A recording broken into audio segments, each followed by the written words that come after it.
And we are live. Welcome to a special edition, a 2025 NBA Free Agency live show over here on the Pistons Jack YouTube channel. Got my man Kyle Metz joining me, Pistons salary cap guru on Twitter, over on Blue Sky. Kyle, what's going on, my man? What's up, everybody? Happy free agency. We're here. We did it. Now let's see what happens. Oh man, it's I don't even know where to start, Kyle. I think look, it's officially 6:01 p.m. Eastern, I believe. It's 8 o'clock for me here on Tuesday morning. But Kyle, I guess let's just get straight into it. I'm gonna hand it over to you for a couple of minutes just to set the scene for just briefly the Pistons cap situation they're in right now, and just maybe the types of moves they can potentially make. Just a brief summary for those, just to get everyone updated with what we might be in for in the next hour or two. Yeah, for sure. So what we're looking at now is where it currently stands. The Pistons can either renounce all of their free agents, including Beasley, THJ, and Dennis Schroder are the big names, but it would also include Lindy Waters, Paul Reed. So if they renounce all of their cap holds, they can get to about 16.9 million in cap room. The reason why that's not a little higher, I know some people, if you're looking at the numbers, is because there's a thing called incomplete roster charges. And so for every player under 12 players that you have, they put a 1.2 million, $1.3 million hold on your books. So when you sign someone, that goes away and it kind of balances out, but that's just it's a minor, really annoying thing that happens. So 16.9 million is the starting point. If they, without salary dumping anybody else. The other option is they do have those cap holds. They can operate as an over the cap team, which would mean they have their biannual exception, which is a $5 million exception that they can use, which is the lesser known. Most people maybe don't realize that, but they also have the non-taxpayer mid-level, which is 14.1 million.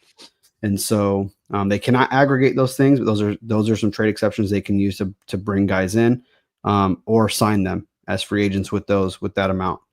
And then they also have guys like Dennis Schroder. They can sign and trade some of these guys to bring in bigger salary players if they want to. So as an above the cap team, they have lots of flexibility. And then, sorry, one more thing I forgot to mention. If they go under the cap, they have an $8 million, I think it's $8.7 million room exception that they can also use in a trade or to sign a player after they've spent their salary cap. So lots of flexibility. No, I love it. And that's why you're the man, Kyle, to break that all down. And for everyone in the chat, if you have any questions for Kyle, probably more so than myself, shoot them in the chat and we'll go through them. I just want to quickly set the scene for the show today. So obviously we've got some players to talk about, but this will very much be a show reacting to any news that comes through. So we've got our eyes on what's going on. I've got TweetDeck going over here. So we're going to react to everything. And this is going to be a relaxed show. So if you have anything you want us to talk about, shoot it into the chat. But we're going to go here for an hour and a half, maybe 2 hours. We'll see how we're tracking. So Kyle, you set the scene for us. Maybe let's just, I know everyone's excited about potentially the new players we could add. I think it's worthwhile just quickly checking in on a couple of the guys that the Pistons could re-sign in Tim Hardaway Jr., Dennis Schroder, and I guess Malik Beasley. It sounds like Dennis Schroder is probably going to head to the Kings. I don't know if that's been confirmed, but it sounds Chris like Haynes just said they are arranging a meeting. Yeah, now that's, again, they're arranging meetings with Schroder and Westbrook. So, but yeah, Schroder to the Kings has been a lot of smoke on that the last couple of days. So I think I saw somewhere Schroder was around 2 years, was it around 30 million? I think I saw in one of Mark Stein's articles.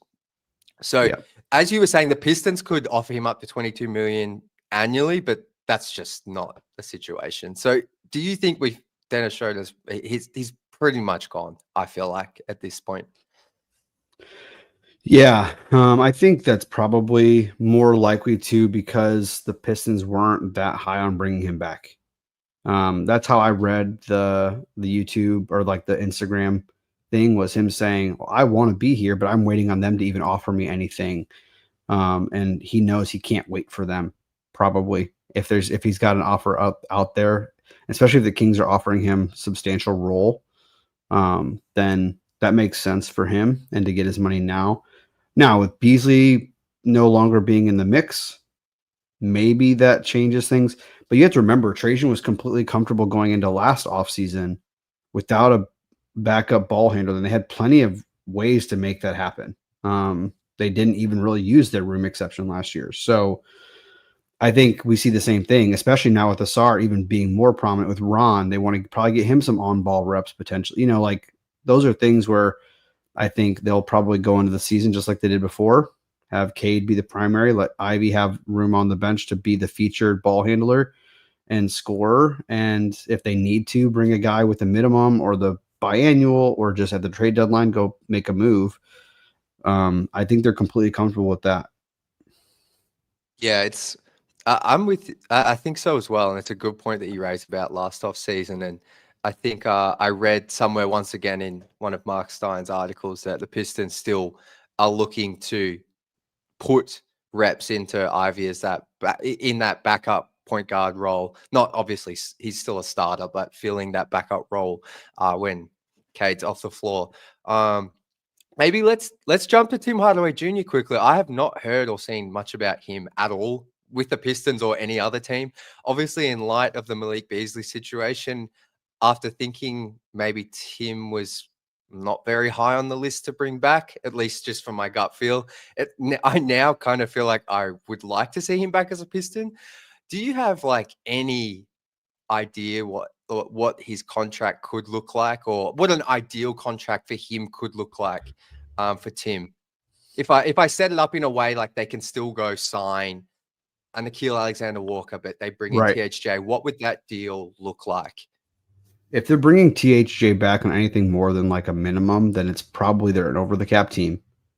Okay. Because they have that cap hold for him. And I think that's way better option. I think part of the reason why I haven't seen a lot of THJ chatter is because he's probably second or third wave in terms of free agencies because Beasley, because guys like LaRavia and Nickeil Alexander-Walker. There was a handful of guys that probably were higher on the list in terms of being available. And the Pistons can pay him so much more than anyone else can if they want to. And so I think that's partly why there's not a lot of THJ chatter, because it's probably going to be one of those things where it was just he's going to wait out and see what the market is. Now that Beasley's basically off the table, again, I think the Pistons should sign him to a minimum deal and keep his early bird rights and kick the can down, because Rozier took 7 months and he still got to play and he came out. They found him not guilty. So was that just announced today for Rozier? Yes. Yeah, it was just announced earlier, a couple hours ago. So yeah. All that being said, so that's just a slight tangent, but I think Beasley could still end up in the building. And I think they should. So let's just touch on the Beasley situation. You did an episode with Koo last night. Everyone locked on Pistons. I'm sure everyone's gone and watched that. I'll be honest, I just didn't have a chance with the time zone and then this straight away this morning. But can you just, I'm sure you spoke about the Beasley suspension. Well, he's not suspended, innocent till proven guilty. But can you just talk us through maybe what that looks like for the Pistons? Let's say it's going to take 7 to 12 months for that situation to play out. I guess from my standpoint, my quick thoughts are the issue is Malik doesn't have a contract right now. That's why he's not going to be playing, probably because it would be unwise for a team to offer him a deal. Is that how the situation looks until there's a verdict? Or am People are saying that. People are saying that. I don't think there's any bylaws. There's nothing that's like they can't sign him now. Is it wise? Probably not. And maybe you don't play him. I don't know. It's not like if Rozier was like when Jonte Porter was found guilty, they didn't have to like forfeit games. This isn't college football. So like, it's one of those things where it's just if you sign him for a minimum, all he's doing is taking up a roster spot. You know what I mean? And they didn't even necessarily have all 15 roster spots filled. Like teams don't do that all the time. So as long as you're above 13, you're in compliance, I guess is what I'm saying.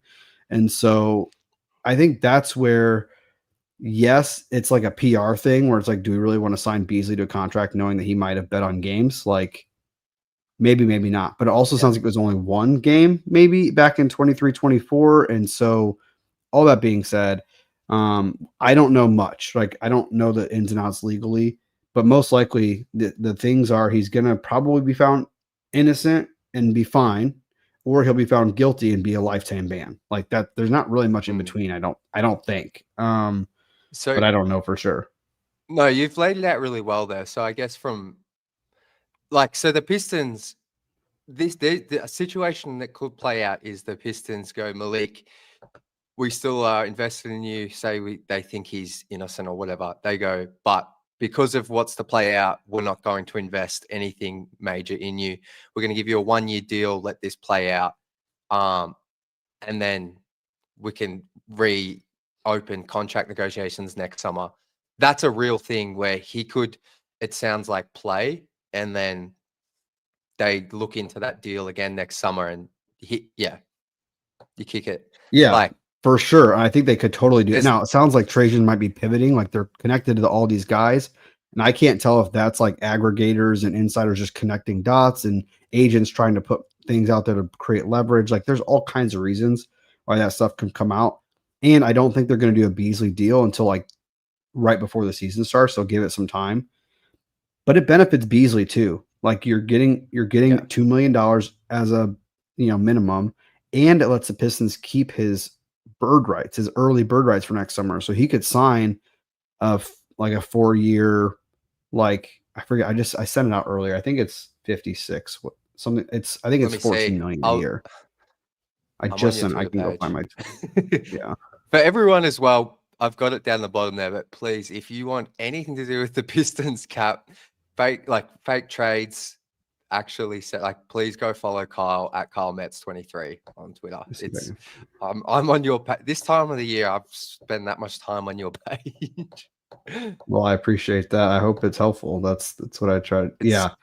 It's 4 years, 56 million. They can, so if they keep his early bird rights, they can sign to a 4-year, $56 million deal. And that would start at 12.5 million roughly. It's based on the league average salary of the previous year. So that's an estimate. But they can sign it for 105% of the league average.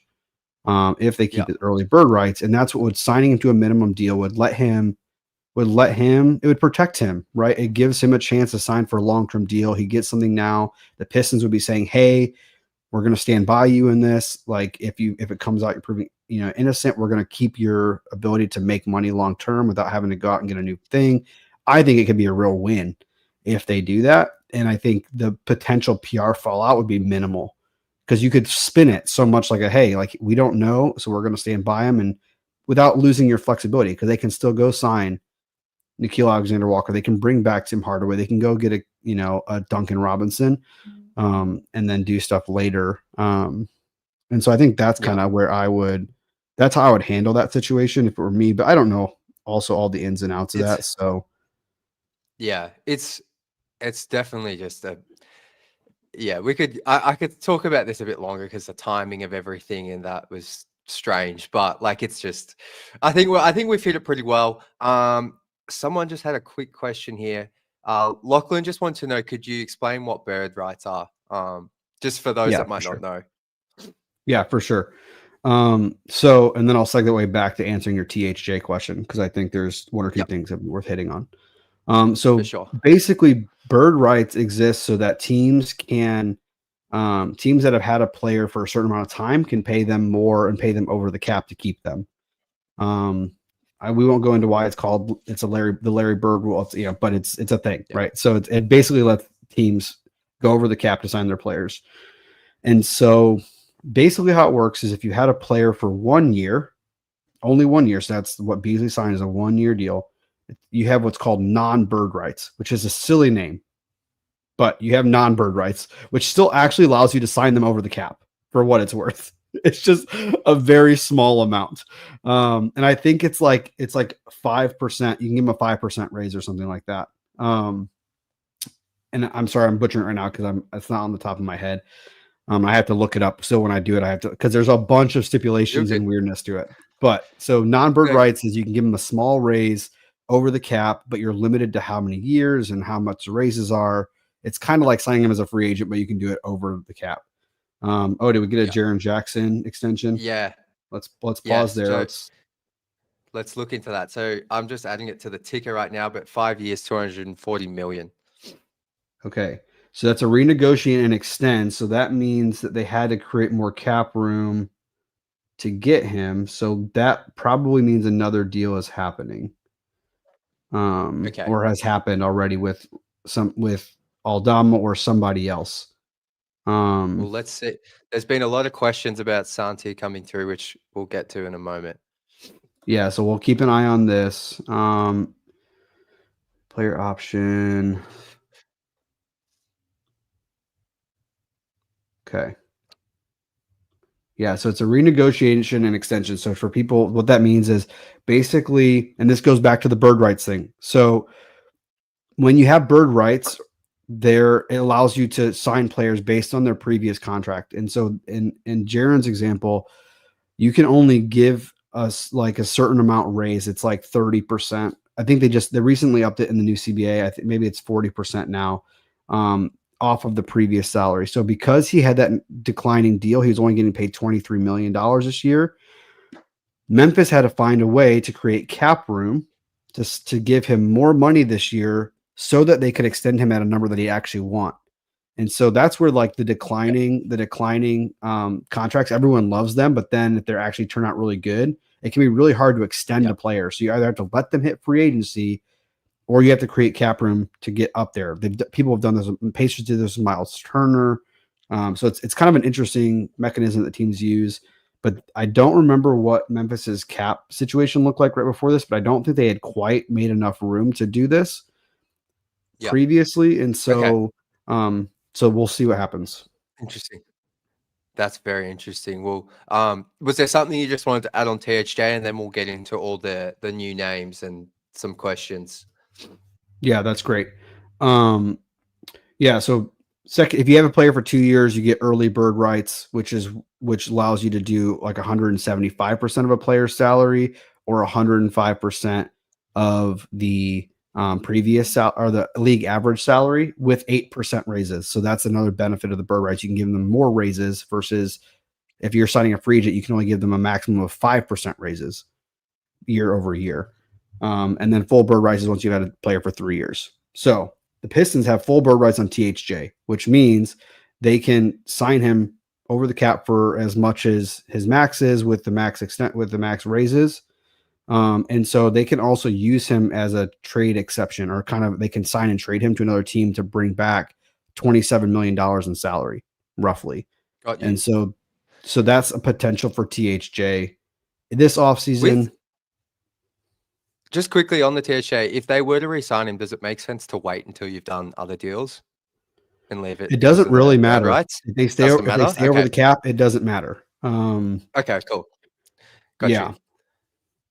They might wait and see, because if it were, Pistons turkey shout out. Pistons have to wait. I think they need to sign Kyle. Give me for agency. Might be shaping up. I'll take a vet man and get waived right away. That's fine with me. I'll take a cool $2 million.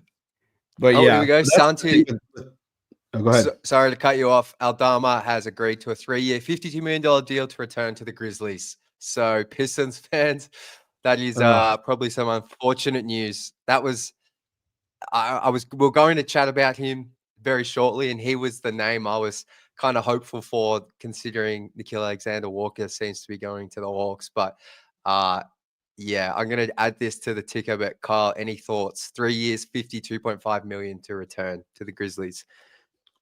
Yeah, that seems about the right number. I was definitely projecting the Pistons would have to be around 18 to 20 to pry him away per year. And I mean, again, I'm trying to. There must be other moves to get enough cap room. I think they probably have to be dumping somebody to get that. But this was always kind of the most likely scenario was that he stays, and because I like that pairing, especially with Edey going out and being injured. Like, it doesn't surprise me that they didn't trade. That's away a great point. They're 7-footers. That is a great point. because I think he's out for at least the first couple of months of the season. It sounds like with the foot I think it was a foot injury or something. So that's a really good point. That's probably an injury that does shift things a little bit for them. So yeah. yeah, and I think Aldama, like the only way Aldama was leaving is if he wanted to leave. You know what I mean? Like he could have left. They have restricted free agents, so they don't have to, like, he was a little bit limited. But this isn't entirely surprising. Sad. I wanted him badly, but it is sad. I mean, the more recent, so the Pistons were obviously always linked to him in the sense of like they're looking for a stretch big. And they're among like a few teams, but the more recent stuff that I read signaled like that Aldama was more likely staying than going. So yeah, I'm not surprised. I'm more so probably just sad because I still like restricted free agency. I'll be honest, like you never truly do believe it's gonna happen because of it, but I was hopeful. So that's a big name I know for a lot of Pistons fans. I haven't checked the chat yet, but I can probably already tell people are going to be pretty upset or angry. yeah. But can you even recall the last time we saw a restricted free agent change teams? Like a first round pick? Santi was not pick off the 30, top of I my think. head. Not off the top of my head, no. And usually it was the team signs them and then trades him. Which I guess technically this still could be the thing. It's not over, right? Technically, this would be a sign and trade that hasn't been announced yet because people are scared of looking like tampering. And I will say this number, what was it? It was it 352? Yeah. Okay, let me double check this real quick. Okay, so technically, just for what it's worth, this number does work with a tech sign and trade going out.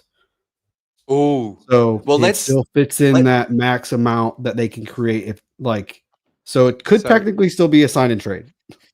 So Pistons next, who I can see is in the chat here. He actually commented on Twitter. He wanted us to talk about how that tech contract can work in a trade. Let's just use this Santi Aldama deal as a potential sign and trade. How would that work? Sure. Okay, sorry, I'm just keeping up to get on my notifications. You're good.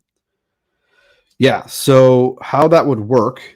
Okay, this is fascinating. Okay, so I'll start with tech, but I'll get into why this. Yeah. I'm gonna get myself excited for no reason. Is really what's about to happen.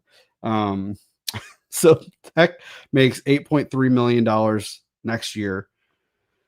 And because again, whenever you do trade, one of the ways you can do some salary matching is this year the number actually increased to sorry, my brain. The number actually increases now with the cap. So it used to be you could add $7.5 million to if you're sending out $7.5 million to $19 million in salary, you can add $7.5 million to that and bring that much money back. This year it actually started increasing with the percentage of the cap. So now it's like 8.5 instead of 7.5. So that means by sending out tech alone, you can bring back about $16.8 million in salary for this year. And so they could, in theory, in an Aldama situation, dump tech to another team, like the Nets or into someone's trade, exception, whatever, and then bring in a sign and trade, bring in Aldama at $16.8 million this year, which is actually would be a 3-year, $53 million contract. So it's, again, we're just under that number. And that would be enough to satisfy the salary matching rules. And then what that would do is actually create $11 million, which is almost exactly what the Grizzlies need to extend Jaren Jackson, because they still need to cut $10 million in cap. And that needs to happen before these other things happen. And so they will. But if Aldama is actually going out in a trade, that would actually satisfy that, so they can extend him if they're not taking money back in.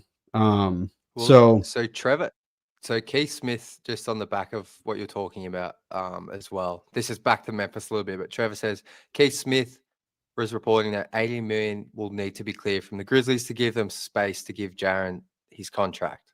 So assuming that's because they're assuming Aldama getting signed. If like right now Aldama hasn't been signed yet, so it's really only 10 because he's got a cap because Aldama has a cap hold for 11 million right now. And so how he's getting that number is where he's getting a $7 million raise, and so they need to do all this thing. So essentially, as long as, from my understanding, as long as they send out $10 million in cap room, then they can extend and sign JJJ, and then they can over the cap sign Aldama. So unless they sign and trade him, then he sends him out. Cap hold goes away. Now you're back under by 10 million. Then you can give Jaren his extension. It's probably not going to be that, and I'm getting myself excited for no reason, but that's actually the exact number that the Pistons could bring him in at if they send out Tech in a deal. Got you. Okay. Spout. Thank goodness you're on the show with me, because this is all this stuff is insane. Just quickly, very quick aside. When did you first start learning the cap? What's NBA season? Do you remember? That's a great question. How long has it taken you to get to this point where like I can just throw some random bit of info at you and you're like, you just know the cap holds and you're just cooking?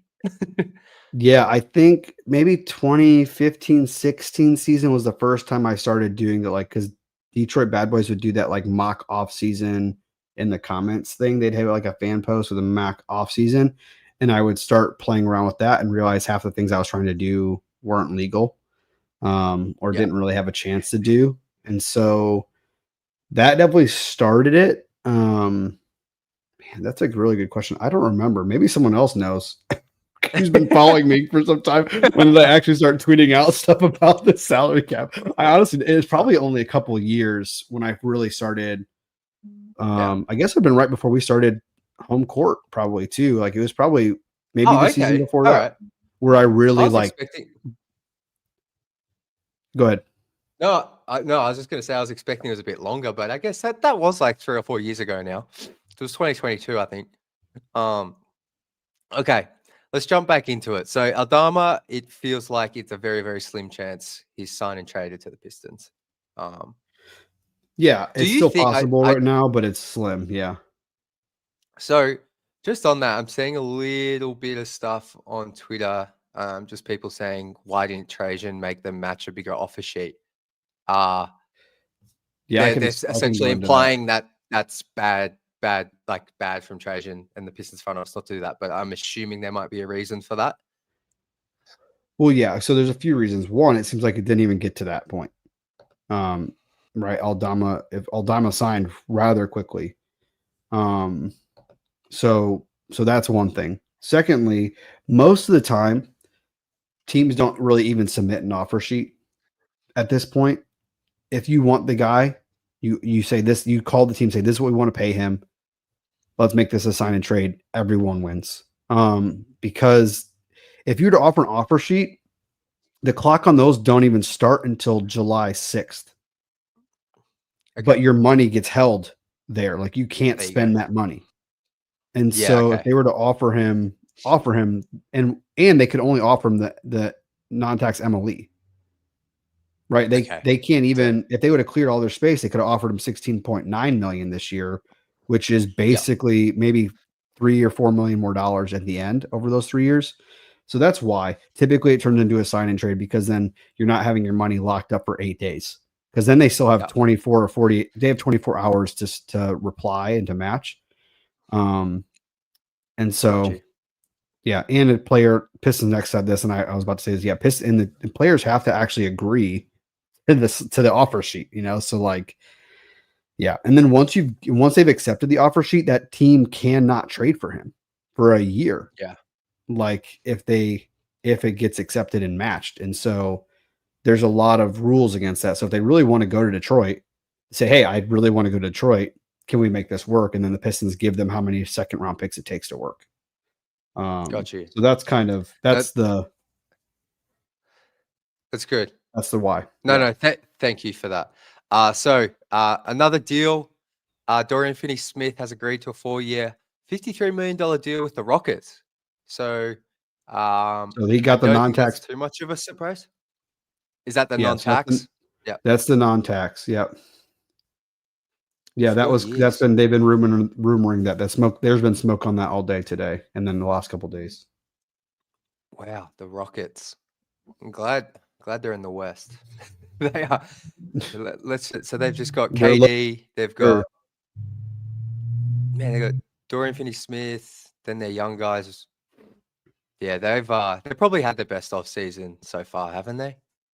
Would you say? Yeah, I mean, it's definitely been getting good. into it. But The value that they've all right, so created for the things they need, for sure. Yeah. first, sorry to cut you off. First Pistons deal. Big ball Paul back to the Pistons. 2 years, $11 million deal. $11 million? What? Across 2 years.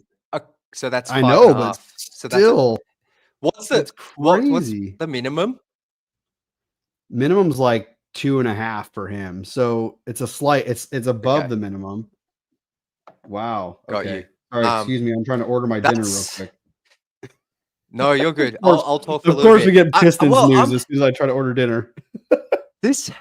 I'll just quickly give my thoughts. I'm a little bit surprised because, and feel free to jump in and anyone tell me if I'm completely wrong, but this kind of signals that he's back as the third big.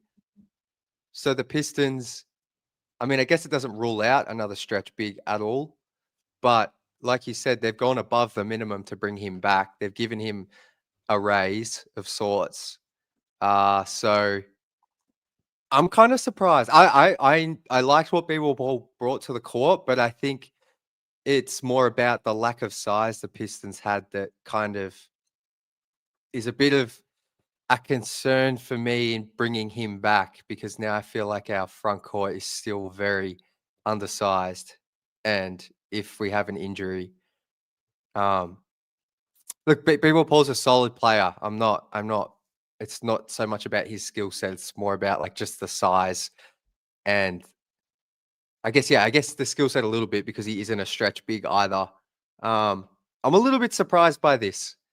I'm a little bit surprised that they're bringing him back, even though it's not because I think he was poor. Like I enjoyed him last season. Yeah, for sure. And it looks like, so I'm trying to figure out now a little bit how they did this. I'm trying to figure out if they can, with his non-bird rights, if they could I'm sorry. I'm moving my mic so I can use my hands better. So let me know if there's any audio issues, but we should be okay here. We're still all good? Yeah, it might be a little quieter than it was before, but sorry, this is great. This is great TV, guys. I'm sorry. No, that's good. I'm just gonna see what the chat. Paul Reed, let's go. Paul Reed, 5.5. Okay, it seems like the chat's not too bad with this. Sorry, Kyle, you might have said it, but I was doing all over the shop. What would the minimum be annually? So the minimum for him was where is this? I need to make my, here we go. I think the minimum for him is like 2.3 million. And so what I'm trying to figure out is, did they use his non-bird rights? Oh no, they would have full bird rights for him because they traded for him from the 76ers. Okay. Sorry. Let me go in here. I should have. No, you're good. I didn't have Paul Reed being the first one signed on my bingo card. No, I honestly have spent very little time. That's fine. We're good. Paul Reed. Let's see. Yeah, non-bird rights. Oh yeah, because they waived him earlier. So I'm trying to think if they might have used so they either used the biannual exception or as non-bird rights here. And that's what I'm trying to figure out. Okay. Let's see, 120% of his previous salary, which was 2.1.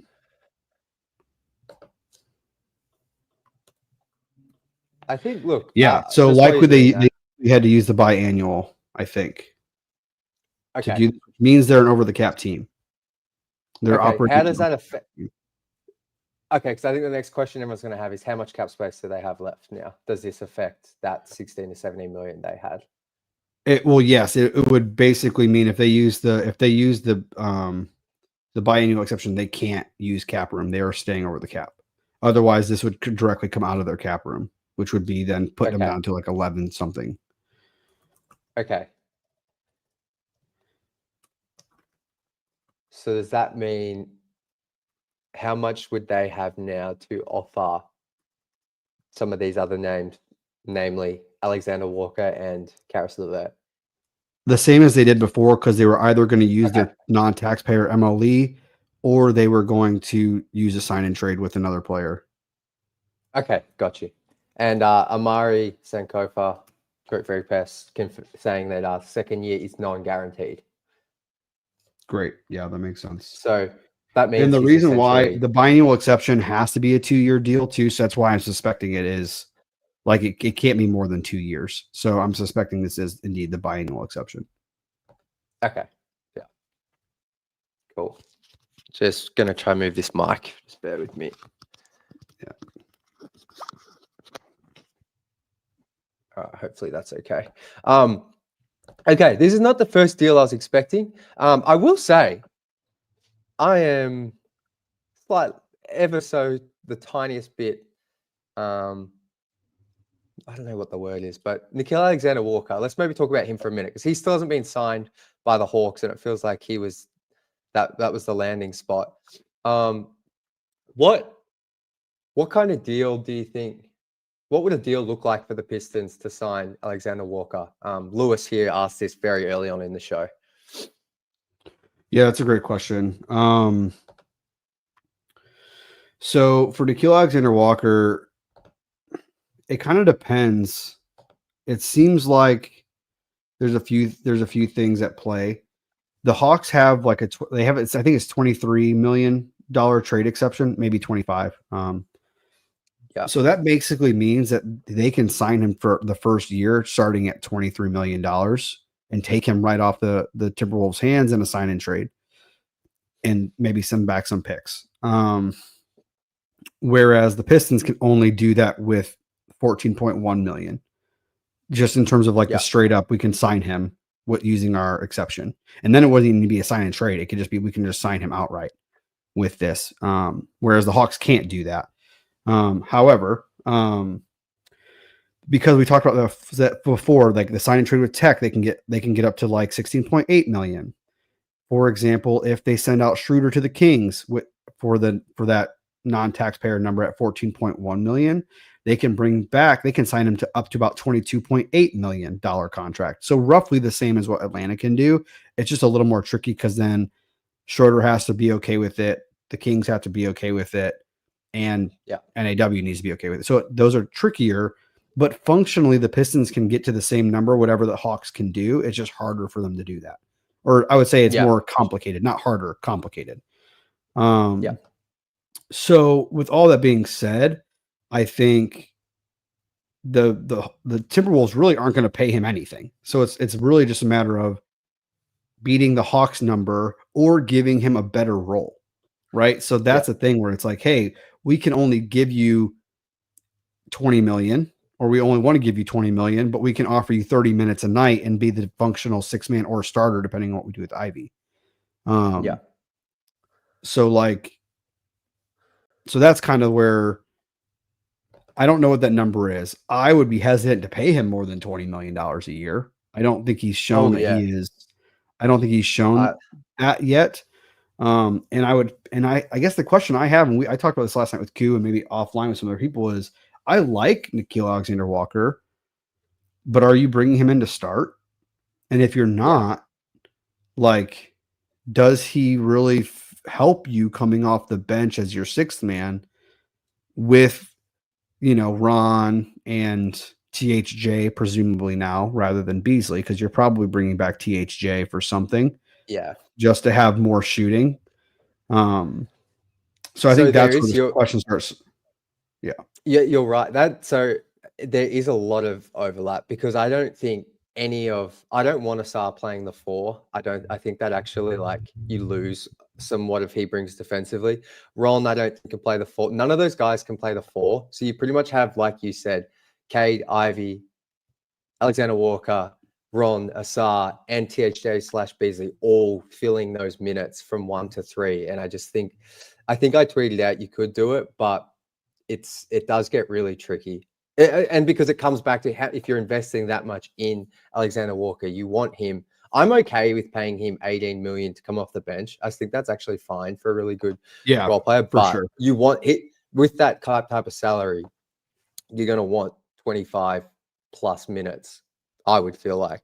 And that's where it gets a bit cluttered. But yeah, I still like want them to sign him. It does, like you said, leave other questions. Like the Ivy thing is still a question, even though I don't think it means they would trade him or anything. It's just, it is a little bit crowded. Yeah, I think that's where like even people asking like, well, why were you talking about Nickeil Alexander-Walker starting? We're talking about free agency, and we're talking about paying a guy big money. Now, again, 20 million is the new 15, right? Like we have to start thinking percentage of the cap. 20 million is not a ton. But then it's a conversation about minutes, right? And we're already talking about Cade and Ivy, and then Asar sometimes will get some minutes at the 2. Ron could also be a 2-3. Like, and if you're bringing back THJ, you're starting to talk about, well, is a guy going to want to sign here? Because he has to want to come here in free agency. So it's like you have to have something to offer to him. Yes, you can offer him $20 million, but most guys maybe will take $20 million to play 15 minutes a night. But it's probably not very good business, like for him or for the team. And so I think that's where the conversation goes. Well, where does he fit?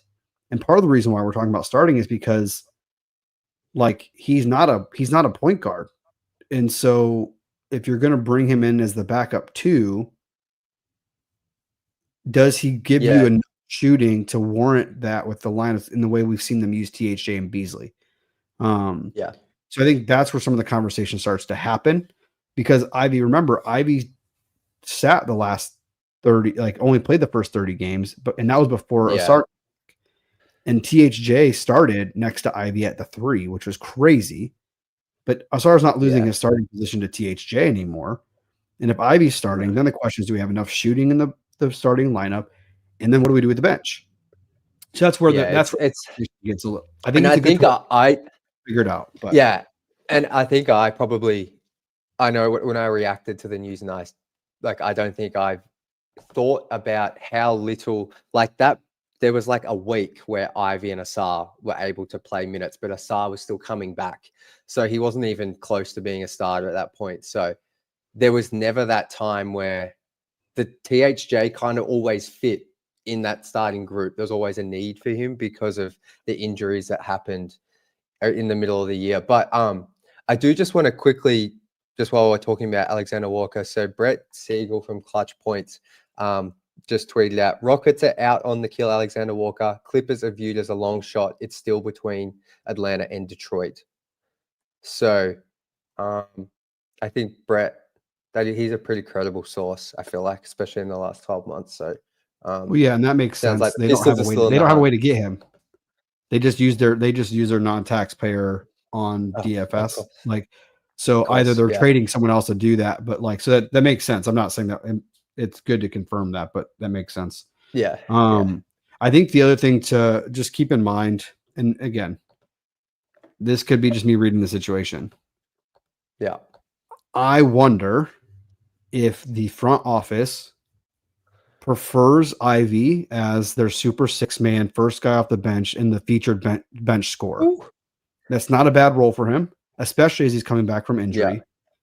Do they see him in that role as a better fit rather than being next to Cade, especially with Asar and Duran already in the lineup? And I know I got fried for this on Twitter.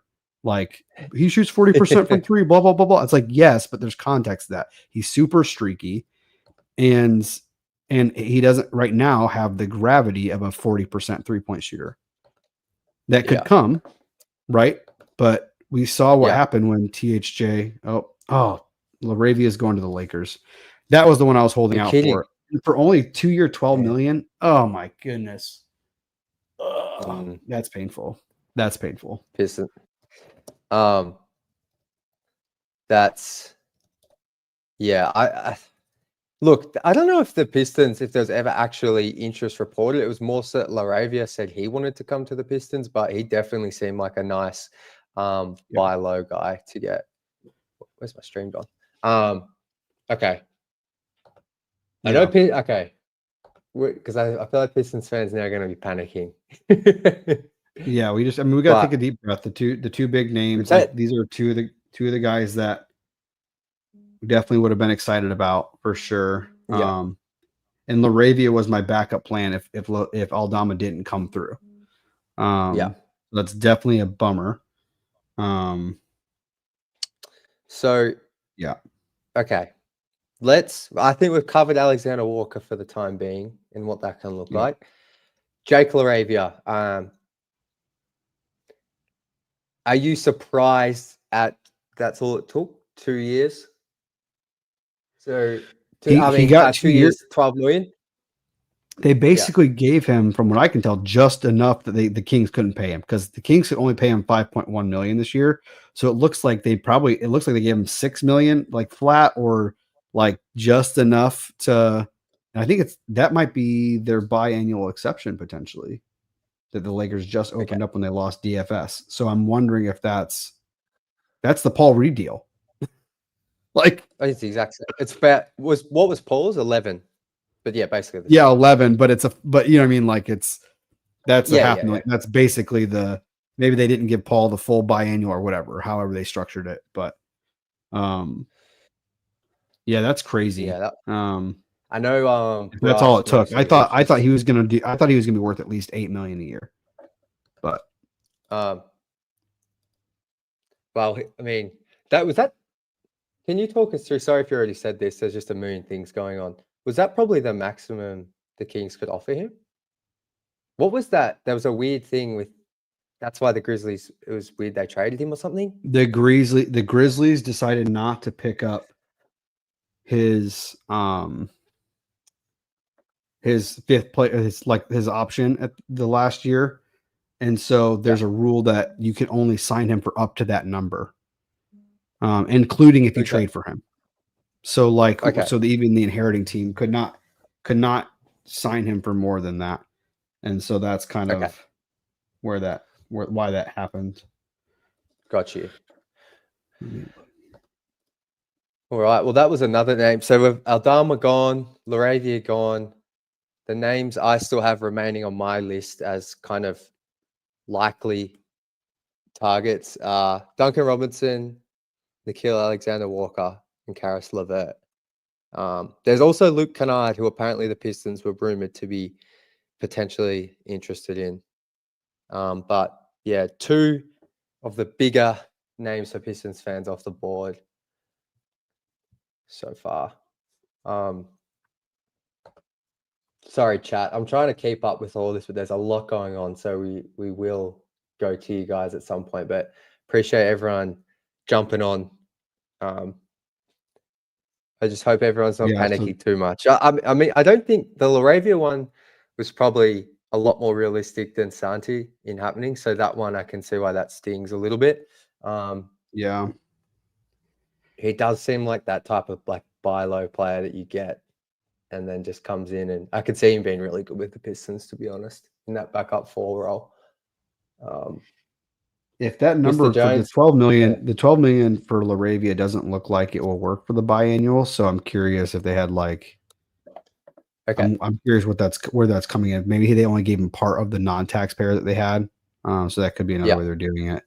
Which I'm nervous. I'm seeing some people are telling me that even that 11 million is slightly too high for the biannual. So hopefully that's just rounding. Okay. Because it should be like a 10.5 million. So rounding. We'll see. Just rounding in the tweet. Yeah, I'm hoping. But we'll see. Because if not, that makes me more nervous, honestly. Because if they didn't use the biannual, I know. don't think the non-bird rights work for that. So then it's like either they're pulling from their non-taxpayer to do that, or they're actually going under the cap and renouncing everybody, and they just blew $5 million in cap room on Paul Reed. So we'll see. There's a lot more to go. But a lot more to go. Well, we're nearly an hour in. Yeah, and not a lot's happened. No, I said an hour and a half, but I can't believe we're already nearly an hour in. This has flown by. Yeah, this is how it goes on free agency day. This will continue to be probably hopping until 2 a.m. Eastern time. So, mini recap once again in case anyone has just joined us. So, the Pistons have re-signed Paul Reed to 2 years, $11 million. We're hoping that's with the biannual. Is that correct, Kyle? Hopefully, biannual yes. exception. Okay, we're hoping that hasn't used their cap space. The big names off the board so far are Jake LaRavia. Big names for the Pistons. Jake LaRavia, 2 years, $12 million, going back to the Kings. Santi Aldama, 3 years, $52.5 million, going back to the Grizzlies, and he will stay there. I believe Shams mentioned that they're going to trade out Cole Anthony to make that salary work. That was for the Jaren Jackson Jr. thing, but yeah. So that's a lot of money for Cole Anthony to give up. I don't know how they're going to do that, but we'll see. I believe the reporting, but that feels like a lot. So, yes, I don't know how that's going to work. Okay, maybe Kyle, Duncan Robinson. Can you just talk us through his situation, what he did with the Heat, and how the Pistons could maybe acquire him because there's been interest there. Reported interest. So Duncan Robinson declined his player option with the Heat for $20 million because, and this is the big important thing, is because only like $9 million of that was guaranteed. So everyone was freaking out. Oh no, he's going to want $20 million. No, he wants more than $9 million. So if you can get him for a number that gets him more guaranteed money than $9 million, he's going to be happy. Most likely that was to sign a longer term deal with the Heat and stay there. But technically, the Pistons could give him all or part of that mid-level exception, and sign him with that. And then all the same sign and trade things apply as before. Okay. And so I think if he can get 3 for 36, I think that probably is in the ballpark of what he's worth, as a purely movement shooter. But I think as much as he sucks on defense, if you don't have Beasley around, and we just saw how valuable that was to have a movement shooter. That's probably from a team standpoint functionally going to be more helpful than what else is available at this point, right? I would have said at the beginning of this, Aldama is priority number 1. LaRavia is maybe number 2. Nickeil Alexander-Walker is better than Duncan Robinson, I think. Yes. I think. But Robinson might fill a bigger role or bigger need. So I think I would value the defense. And I know I'm with you on the spacing. And losing Beasley is going to be almost impossible to replicate. But it's Duncan Robinson, it just doesn't excite me. I'm not going to lie. As much as if Beasley's not there, we desperately need to shoot. I would rather just bring back Tim Hardaway Jr. I know we need that other shooter, but I don't know. Maybe that's where we're at, where we have to get that true second shooter. He's going to be Duncan Robinson. He does move well off the ball. I know when we play Miami, I'm always watching him fly around off handoffs. I could see him working well with JD there. Stu maybe, but there's some clear weaknesses on the defensive side that scare me a little. Yeah, and I think that's where he's no worse than Beasley defensively, but Beasley was historic last year in shooting, right? So that would be we're just trying to make up for some missing pieces. And again, maybe you just stick with THJ in that point, because at least he tries on defense. So maybe you don't go that route and you say, okay, we bring THJ back on a reasonable deal, or my favorite, bring him back on a massive 1 year overpay, so that at the trade deadline, if Booker decides he's done playing with all those young guys out in Phoenix, you have another salary that you can send out that's not Tobias. And so I think that's where the Pistons too. If I'm the Pistons, I'm saying, hey, here's the number we'll bring you back at, or we can give you this 1 year overpay, and let's see what we need to do. Like kind of see how things shake out, because basically I'm going to give him whatever he wants up into the tax line. So if I can get him up to that $24 million, maybe more, just as a 1 year overpay to be matching salary, then he will expire. That's a good asset to have. And then he's happy because he's getting paid more than he would anyway. And gets to hit free agency next summer again, when a bunch of teams are going to have cap room. And so I think that's kind of at this point, that was my most likely scenario, is they bring most guys back. They maybe sign one more guy and then overpay THJ to have cap flexibility at the trade deadline and into next summer. Yeah. That's, I think, what most likely is going to happen at this point. Yeah. How are you just feeling at this very, very moment, purely as a fan, Kyle? Just underwhelmed. An hour into free agency. Yeah. Underwhelmed, mostly because we get excited about this, and as a cap nerd especially, I want to see the wheeling and dealing. I want to be able to look at all this, and to see all of the guys that could, even the reasonable targets, be immediately off the board. It's just I'm glad we know now, but it's definitely a little bit of kick in the pants. You kind of just, I don't think there's been anyone signed yet, other than maybe Dorian Finney-Smith that we were actually in on. So it's what is it, and I think, shout out to Maddie. Underwhelmed is the perfect word. I'm a little bit underwhelmed. Yeah. Oh yeah, that was crazy. Did you guys remember? I just saw this posted. Do you remember when Jake LaRavia went on the front office show and Allison Reeves was literally in the car with LaRavia? Oh, I didn't know. He literally did the whole interview from the front office show, and then at the end showed that Austin Reeves was driving the car that he was in. They were going to work out together. So no surprise that he's on the Lakers, but I got a question here. This was from much earlier, so I'll rephrase it a little bit. This is that Sean for real, Athos17 and Sean. Okay, very long username there, but is it possible to sign Alexander Walker, sign and or trade for Aldama? Let's just replace Aldama with another potential player around the mid-level, and then sign Beasley. Maybe let's forget about the Beasley part for now, just the first half there. Can they sign Alexander Walker and still pull off a sign and trade for a player of around 14 to 15 million?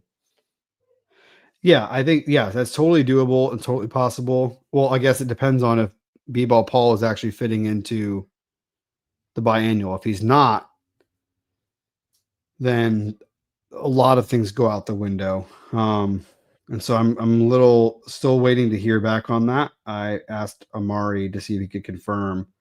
And then, sorry, I'm actually, no, you're good. So yes, the answer is yes. Okay. So do you think there could be something here where Trajan is waiting for Alexander Walker to make a decision? Do you think that could be holding things up a little bit? It's probably less that they're trying to wait on his decision, and more it's going to be a 3-team trade either way. If they sign and trade for him, if he wants more than the non-taxpayer. And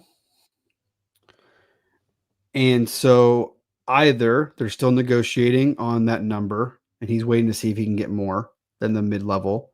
And then if he is, then it's okay. We need they're negotiating with the Kings to send Schroder there so they can do so I'm guessing that Alexander Walker deal is not going to be it'll take a little longer to do, because even if he's going to Atlanta, it's still a trade that needs to happen. And technically signing trades, you couldn't have even negotiated those until starting an hour ago. Yeah. And so the optics of a sign and trade being announced this early is very bad, and causes Okay. investigation. So I think that's part of what That's a great point. the timing of it. No, that's a very good point. We've just got another player heading back to their team, Trey Jones, 3 years, 24 million, back to the Bulls. Pistons fans, if you're feeling a bit underwhelmed, at least you're not a Bulls fan. Let's just all admit that. Like, did you see that graphic the other day showing what they got for Caruso, Lonzo, Yeah, that's DeRozan, crazy. and Levine? They got their own first back, a whole heap of just mid rotation players in a couple of seconds. So, yeah, Trey Jones heading back to the Bulls. I don't think there was any interest there from the Pistons. I am interested to see. I don't think it's likely at all, but I know last offseason the Pistons, I think at least offered Tyus Jones a contract, but he obviously went to the Suns on a minimum, I believe, and that didn't work out for him. But I don't know. I wonder if Trajan kicks the tires on that again a bit later in free agency. Well, the problem is if they just use the biannual to sign Paul Reed, you're not going to be able to give him more than the minimum again. Okay, well, and there you go. So we'll see. It could be the case, but again, if they're not willing to pay Schroder to come be the backup, like I don't think they're probably, you know what I mean? Like it'll be interesting to see how that gets viewed. No, that makes so while much there's a sense. relative So break in the action. Okay, go ahead. Okay. So YouTube user wanted, this is from Amari, I believe. YouTube users telling me that Jack, read the above from Amari for Kyle. By only exception, which allows I think for he a was 2-year talking deal. about the source. Oh, okay. Yeah, he was answering something. Yeah, I saw the report from Amari. Like the second year is non-guaranteed, which is great. You can do that with the biannual too. So that doesn't give us any more information. It's just a matter of, is the reporting rounding up from 10.5 to 11 for some reason? Okay. And if not, how are they making the mechanism to do that? We haven't seen any of them renouncing anybody. We haven't seen anything about really anything. And so unless the non-bird rights can get him for more than I'm expecting, maybe the number is higher with non-bird rights and I'm missing a rule. Because I think the biannual is only 105% of the minimum, either their last salary or the minimum. And I think, so we'll see what it is. There's just still questionable, but Got you. Sorry, I think I cut you off before. Did you want to bring something up? No, I'm gonna hop off for like 10 seconds and grab my food, and then I'll be right back. Go for it. Absolutely, go for it. I'm going to go through some of the chat here. So we got D'Angelo Russell has just, I think this is no secret, D'Angelo Russell heading to the Mavs, 2 years, $13 million deal. And guys, just quickly, I just want to make sure, is my audio solid? Let me know if it isn't, just because I got the microphone here. I think it should be okay, but let me know if there's any issues there. Hey, shout out to my man Cody. Hope you're doing well, brother. Bruce Barton reunion, wouldn't be against it at this point. Yeah, I mean, Cody, what role do you think he would play? Like, is Bruce more of a 2 or is he more of a 3 these days? I haven't really checked in. I appreciate you guys on the audio. Yeah, Bruce Barton, like, very useful role player defensively.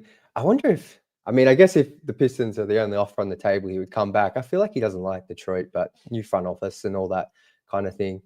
Ronald McDonald, Pistons Jack has a porn star name and stash. Appreciate it. All right. I'm glad you guys can hear me okay. So what do we got? I'm just going up through the chat here. What do we got? Nicholas Stone. How you doing, my friend? What do you guys think about getting Aaron Coffey as a backup point guard? Didn't he play that position? Also going back to Trey Lyles. Oh, I can see Carl's just come back. Let me add him up. So I don't know who Aaron Coffey is. Maybe you're talking about Amir Coffey. That's the only player I can think of who plays for the Clippers. Don't have too many thoughts on him, but Trey Lyles, I actually had Trey Lyles as a name here as a last ditch attempt at getting a stretch big, or a backup 4, backup 5. If the Pistons couldn't get Aldama or some of these other names, which is the way things have played out so far, it feels like Trey Lyles could be a stretch big option. So I don't actually like if, depending on how other moves go, if they did end up with Trey Lyles as the stretch big option, obviously it's not the exciting name we would be hoping for, but I think he could play some sort of role there. I haven't checked in on Trey Lyles. I'm not sure if he's completely washed, but I know he was decent for the Kings, at least in their playoff year in 2022 or 3. But that was 2 years ago now. Kyle, what did you get for dinner? What are we eating? Chick-fil-A. Chick-fil-A. You know, yes. I sponsor us. Sponsor Pistons Jack. Let's get some Chick-fil-A in Australia. You know what? We got a trade here. So okay, Shams breaking. The Denver Nuggets are trading Michael Porter Jr. and an unprotected 2032 first-round pick to the Nets for Cam Johnson. Wow. Okay. Wow. That's not bad. That's a good deal. I'm very intrigued on the Nets side for some reason. What? I think Michael Porter is definitely a better player than Cam Johnson or has been. Yeah. And you're getting a pick with it. So they're getting a pick to eat the salary. The Denver Nuggets. So was MPJ because Cam Johnson makes significantly less. So they're saving him money to get under the second apron. I think that's the idea. Okay. So this is a money saving kind of thing. I mean, Cam Johnson's a solid player who helps them a lot. Still a really good role player, but MPJ is definitely right. They get a guy who plays a similar role for much cheaper, and okay. So that's kind of that. All right, let's go into fake trade mode here. Okay. Is there any way the Pistons could get MPJ? I know you've in the past done a lot of. I feel like I've seen you in the past do a lot of MPJ trades to the Pistons. How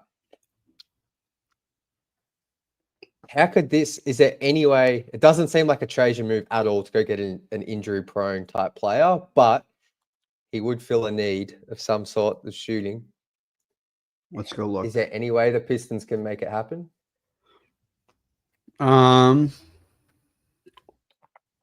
Does this do some quick math?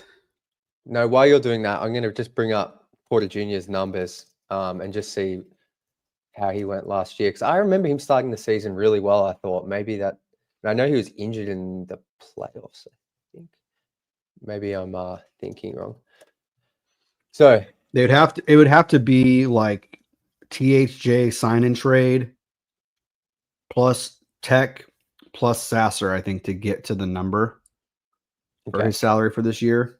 So it would not be the easiest thing, unless again it's a THJ sign and trade and they're sending Schroder to the Kings. They do a double sign and trade thing. That would be more than enough to get there. Again, super complicated.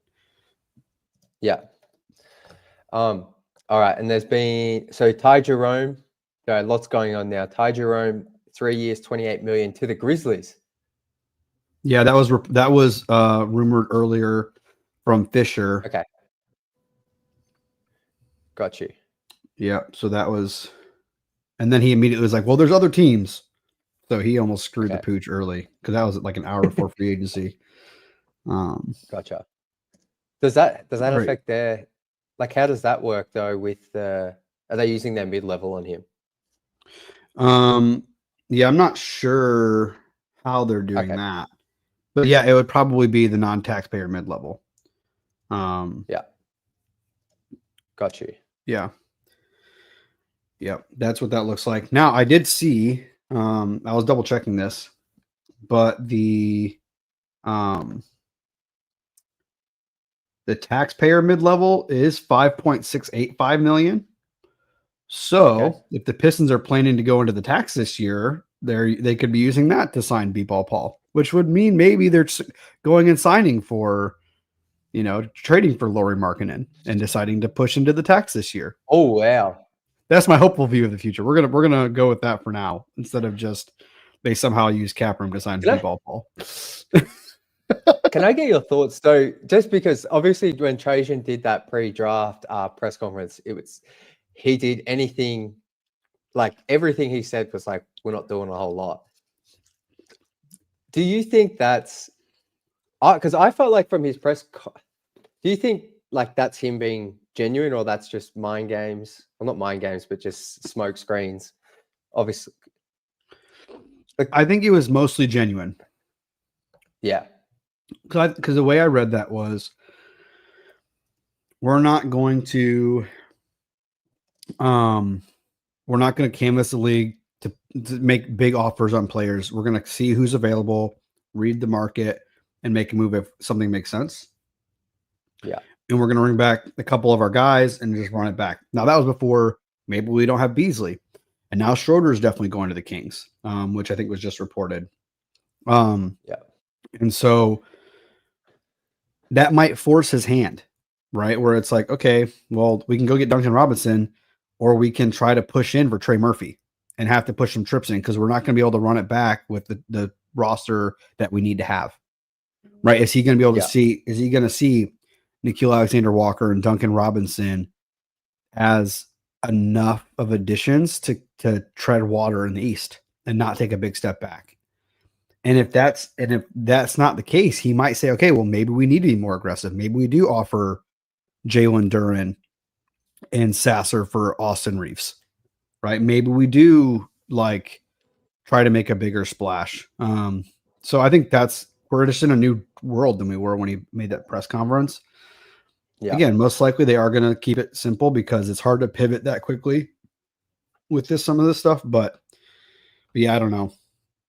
It'll be interesting. But yeah, technically it could be the taxpayer mid-level, which would be crazy. I don't even know how they're going to get into the tax, quite frankly. They would have to sign and trade THJ and Schroder, bring in NAW on a $20 million deal, and go trade for Lauri Markkanen using Tobias' salary. And, there would have to be a lot of moves to get there. But pipeline or pipe dreams right now.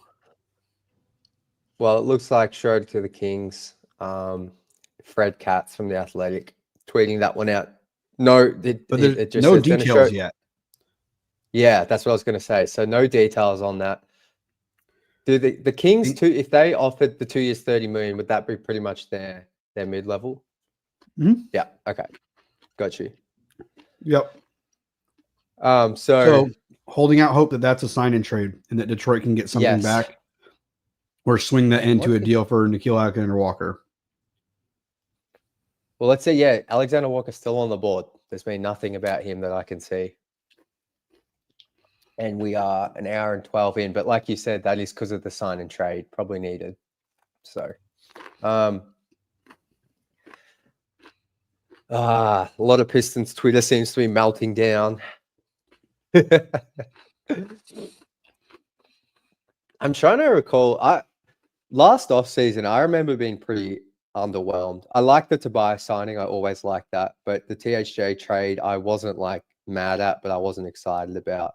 And then Beasley, truthfully, like I was just like, okay, another shooter. So I'm never gonna lose my mind too much on the first week of free agency, but yeah, I was hoping to maybe see someone added by now. Right. And I think the Detroit Lions GM, it's a different sport, so I don't like making this comparison too much. Yeah. But he says we're trying to win in December, not April. Meaning we're not trying to win the offseason, we're trying to win the Super Bowl.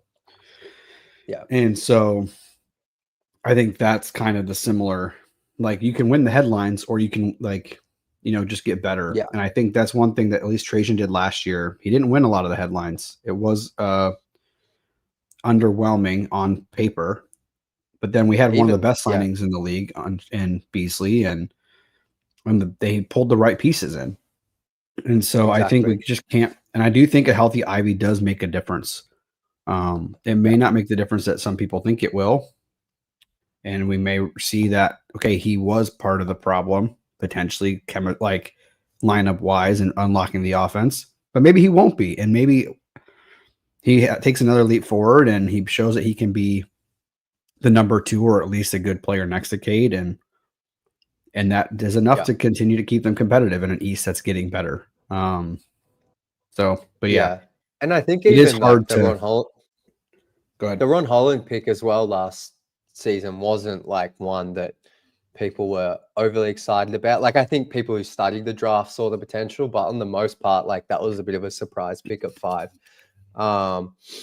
So no, I like that that saying though about the headlines, because that's what this time of the year is. So I'm with you. Like, obviously, it's exciting. I want to see them sign Alexander Walker. I would have loved to see them sign Aldama, but at the end of the day, I think you brought it up at the top of the show pretty much. Like, Ron Holland needs more minutes. Like, I don't think he's going to be a 10 minutes a game player next season. I don't think that's what we want. If he is, that'll be because he hasn't progressed. But I think most of the fan base is bought in on him. So he's going to be playing closer to 20 minutes a night, I would expect, if he takes develops. So yeah, look, the Beasley thing is obviously concerning. That sucks. The timing of it's horrible. He was kind of the one vet I think everyone wanted back. I don't know anyone that didn't want him back. So that has thrown a huge spanner in the works. I understand that, but ultimately, I think all the growth's going to come from our young guys. Yeah, I mean Beasley coming back was the lock. Like I planned all of my scenarios were the new the taxpayer mid level is Beasley's to have. That's it, and so everyone else is going to fall in line, and it's going to have to be sign and trade. So that's my entire all the stuff I was putting together all off season, and I think Trajan. I thought they would already know about it, but it sounds more and more as more reporting comes out. It's like no, they were surprised by this in a way that at least the timing of it all.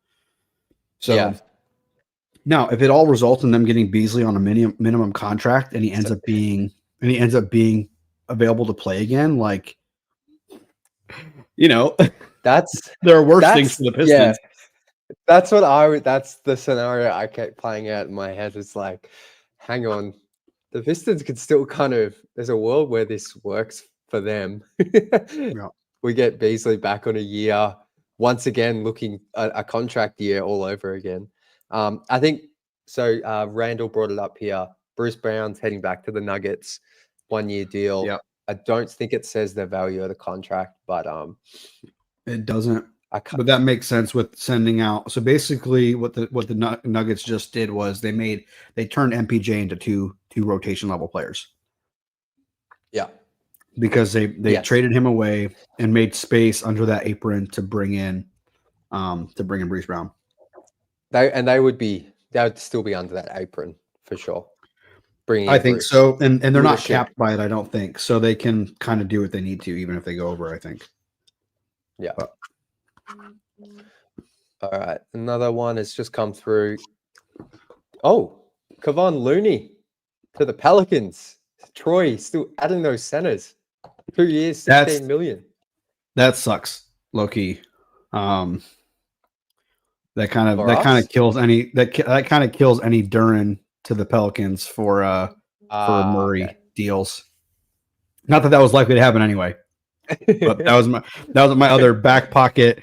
Can we dangle Jalen Duren and Jaden Ivey to Troy and say, "Give us Trey Murphy. You didn't even draft him." And I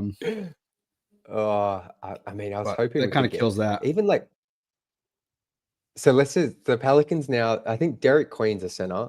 Someone correct me if I'm wrong. But then they've got Eve Messi, I think, who was a rookie last season. Kevon Looney, so 3 centers. I guess that's not too bad. We'll probably add another one though. How have you felt watching the Pelicans make moves in the past 2 weeks? Sad that we haven't taken advantage of them. I must admit, I've had it it's been kind of funny to be on the other side of it. I saw someone say, it might have been Koo, or someone tweeted out watching the Pelicans fan base go through that stage of it's all good, Troy got his guy, the way you justify his moves and you lose on the margins. And then over time, you realize the way you're rationalizing it with him getting his guy, all the stuff it's cost you and the flexibility. Right. I mean, that's why we didn't have that pick this year. But yeah, it's hilarious. The DMV stuff as well. Yeah, I haven't gone to look to see if Kevin Looney's from the DMV or not. Should I? I'm gonna look it up. I'm just gonna look up Kevin Looney. Let's see where he's from. He's from Milwaukee. That's not DMV. DMV is like the Washington area, isn't it? Yeah. DC, DC, Maryland, Virginia. DC, yeah. Let's All see. right. I'm going to do a quick go through some names here that are still on the board.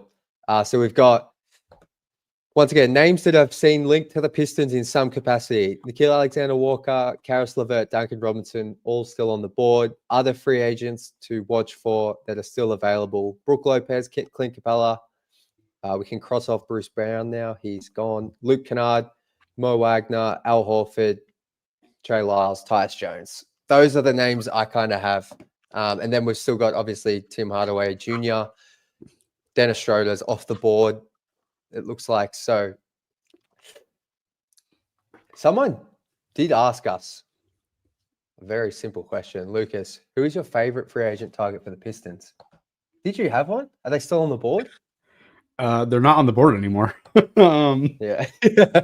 So Robinson, I guess Robinson is left. As the best fit, in my opinion. I mean, Nickeil Alexander-Walker is definitely up there. Like, I think he's a good player. So I'm definitely not. I don't hate that move. I'm just curious to see how it plays out.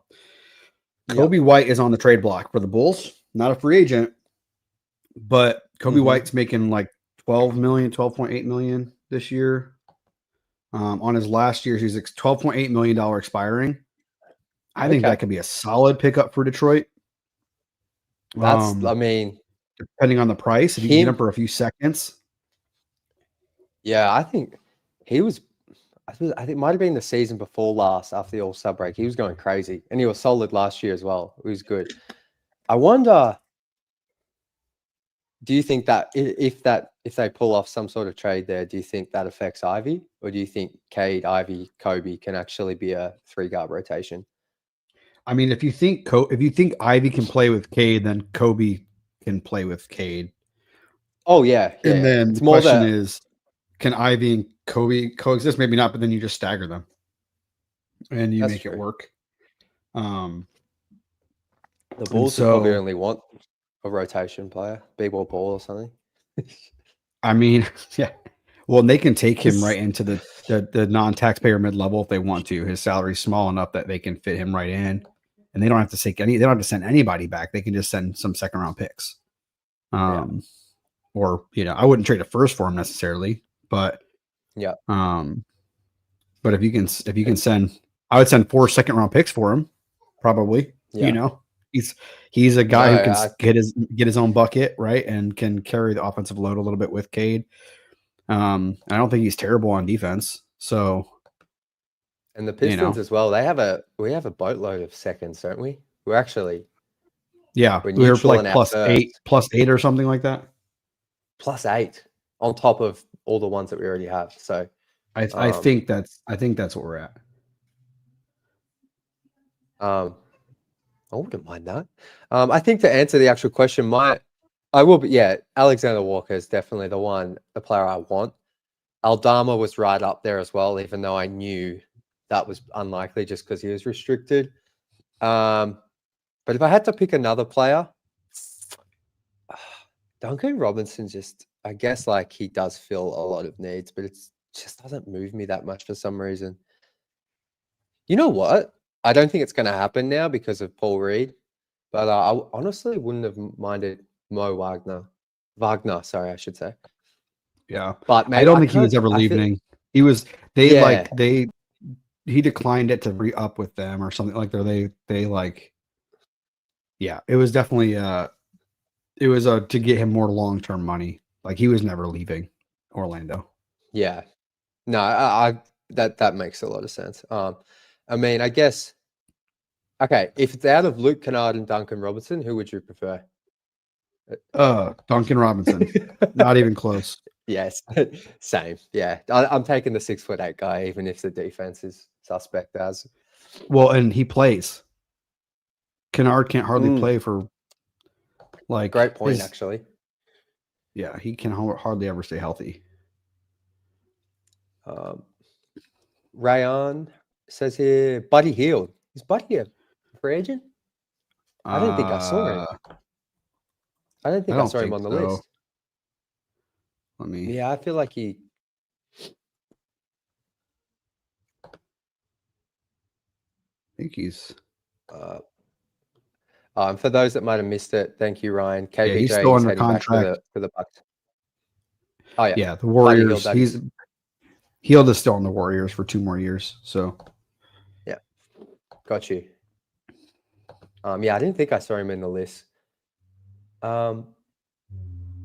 Okay.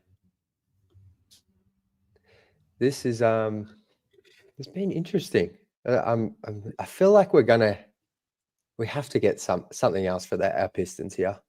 Luke. Oh wow, Luke Cornett, 4 years, 41 million to the Spurs. Wow. I thought he was going to be back at the Celtics. Yeah, I don't think they could afford to keep him. Yeah. But that's the other. Oh yeah, Jordan Clarkson is a potential name to keep now that he's a free agent. I think that could be a potential Schroder replacement, or just have another scoring punch off the bench. No, he could definitely. He's not the shooter Beasley is, but in terms of being a guy that the other thing I think Malik did would just come in and be instant offense. Like he'd often come in and go on like an 8-0 run. I do think Clarkson could fill that void in a different way. But so I feel like a lot of these players, none of them are going to be perfect. Clarkson, I could see genuinely helping win some big quarters and maybe a game or two. I wouldn't be completely opposed to it. Yeah. I think he could be a potential second wave free agent guy. Let's circle back real quick. Now that the dust is starting to settle, would you rather have Anthony Simons than Duncan Robinson? If you can sign and trade THJ to the Celtics for Anthony Simons and some second round picks. Yeah, I actually would. I think he can create a bit more. I think he would be. I mean, obviously he's a lot more undersized than Duncan, but I think what he can do off the dribble and that kind of thing. Yeah, I would much prefer him than the other shooting options. What would be in that for the Celtics though? Just the cap space. So, basically, the way that would have to work is you sign THJ to a $19.4 million deal, with 2 years non-guaranteed after. So you could do a flat 19.4, or you can do decreasing salary, whatever. The last 2 years being fully non-guaranteed. So it's essentially an expiring, or they can use it. It's almost better than an expiring because then they have the optionality to turn him into a trade chip the next summer when they're ready to trade for bigger salary again, and guarantee as much as little as they want. Then you could take back Simon's $27 million salary. It would save them $8.5 million this year. And then they don't have to, because Simons needs an extent, he's going to need re-signed. He's on an expiring. And so then they'll have to deal with that. They save $8.5 million this year, which is a lot of money for their tax purposes too. And then they have a guy who plays every game who can be there. Again, if THA would have to want to go to Boston, which I think he would, especially if he's getting paid $19 million. And then they get off of Simons. They were shopping Simons anyway. So my point is, if he's not in the cards for them, that's kind of the benefit, is you get off of the $8.5 million this year, and then you have a non-guaranteed trade piece that you can use next summer when Tatum is healthy and you can push back in. So then they can go back and they can go get $27 million in salary as the Celtics come back in. So it would be beneficial. And then you give them some seconds to make them happy. No, that makes sense. And And I Now, think so, it may there's not be enough. Someone else might pay more, but that's the idea. No, I like it. We got another. Okay, we'll come back to this in a sec. But Clint Capella, 3 years, $21.5 million to the Rockets. What? So, what are they? What does that mean? Because they got DFS. I don't know how they're doing that, unless they had a. Did they have a? Well, no, because they signed DFS, so they might have a trade exception, and maybe it's a sign-in trade.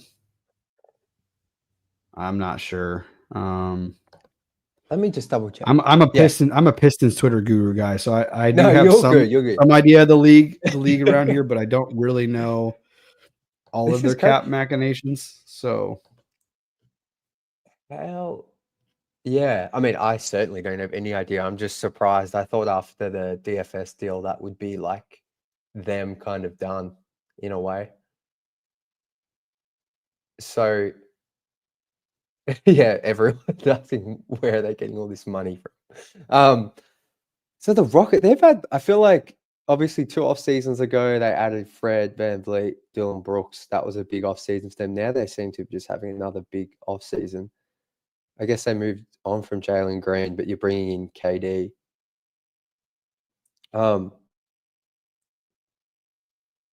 Yeah, I don't know where they're finding that money from. I'm assuming someone will tweet it out soon. Yeah, well, in some of this too, it's like they're getting their because they have deal, but not. Oh, go ahead. Sorry, I'm sorry to cut you off. Laz made a good point. Laz Jackson just said they have Steven Adams as well, so they've got something. Right. They must be doing something. Adams, Capella, Şengün. Şengün's on a max extension. Adams was 3 years, 39. Maybe Jabari's coming to Detroit, y'all. Never. They're definitely doing something. That doesn't make sense to have.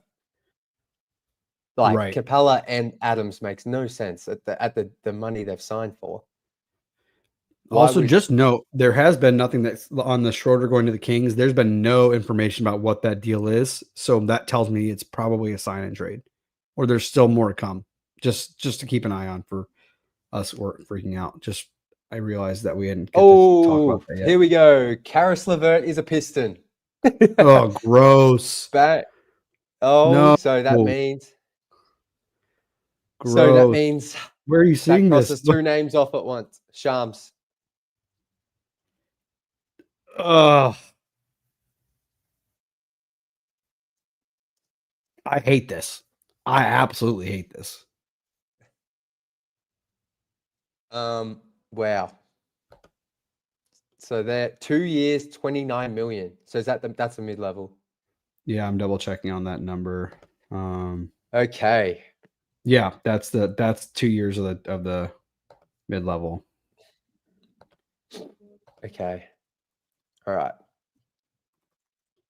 I don't know how I feel about this. I'll be very honest. I have never ever liked Caris LeVert. Just no, me either. I mean, before he was ever any Pistons rumors, obviously, like because of he went to Michigan. Like, there's always been like trades over the years and stuff that people have like put together, bringing him back. But yeah. Okay, I don't know. Let's look at the positives. I'm going to go through some positives first. Or do you want to, maybe I'll let you talk about the actual financial part of it first. Just like go over it quickly for everyone watching, because I'll let you cook on that, even if it only takes 10 seconds. I mean, technically this still could be an under the cap thing, but that would be weird with what they did with Paul Reed, unless they're dumping tech to do that, but then that's like why. So I will say I might actually lose it if Paul Reed was not the biannual exception. Like that might push me over the edge from like a Michael Blackstone's supposed to be this cap genius, and if they couldn't get Paul Reed to agree to a deal that was $500,000 cheaper to fit into the biannual exception, like I will seriously question what's going on in the front office. And maybe that's an overreaction. When do you think No, that's we won't know that until more deals settle. we'll know when more of these deals settle. But the Karis LeVert Yeah. number is almost exactly the 2 years of the non-tax. So that's Okay. most likely what it is. Okay. It still keeps all those sign and trade options open for other things. But from a roster standpoint, you're probably not going to get Alexander Walker. Like that would feel No, redundant. there's And no way so, there's. yeah. Sorry, I keep cutting you off. I'll let you talk. You're good. No, you're good. You're good. I think that puts a line through Nikhil for sure. There's too much overlap now. Well, yeah, and then almost tell me that they want Ron Holland to play the 4.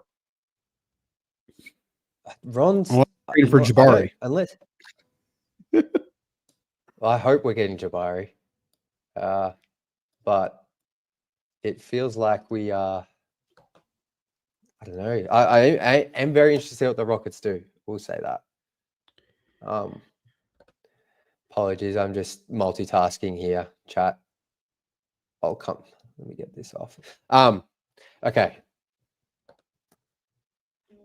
Yeah, that Paul Reed thing, whilst I fully don't still understand exactly what you're talking about, I still am going to be interested to see how that plays out, because that's like a confidence in the front office thing if it's not what you are saying. Because basically, in order to go under the cap to get these guys, like you're waiving everybody else, which maybe that's functionally what's going to happen anyway. So it probably doesn't matter a whole lot.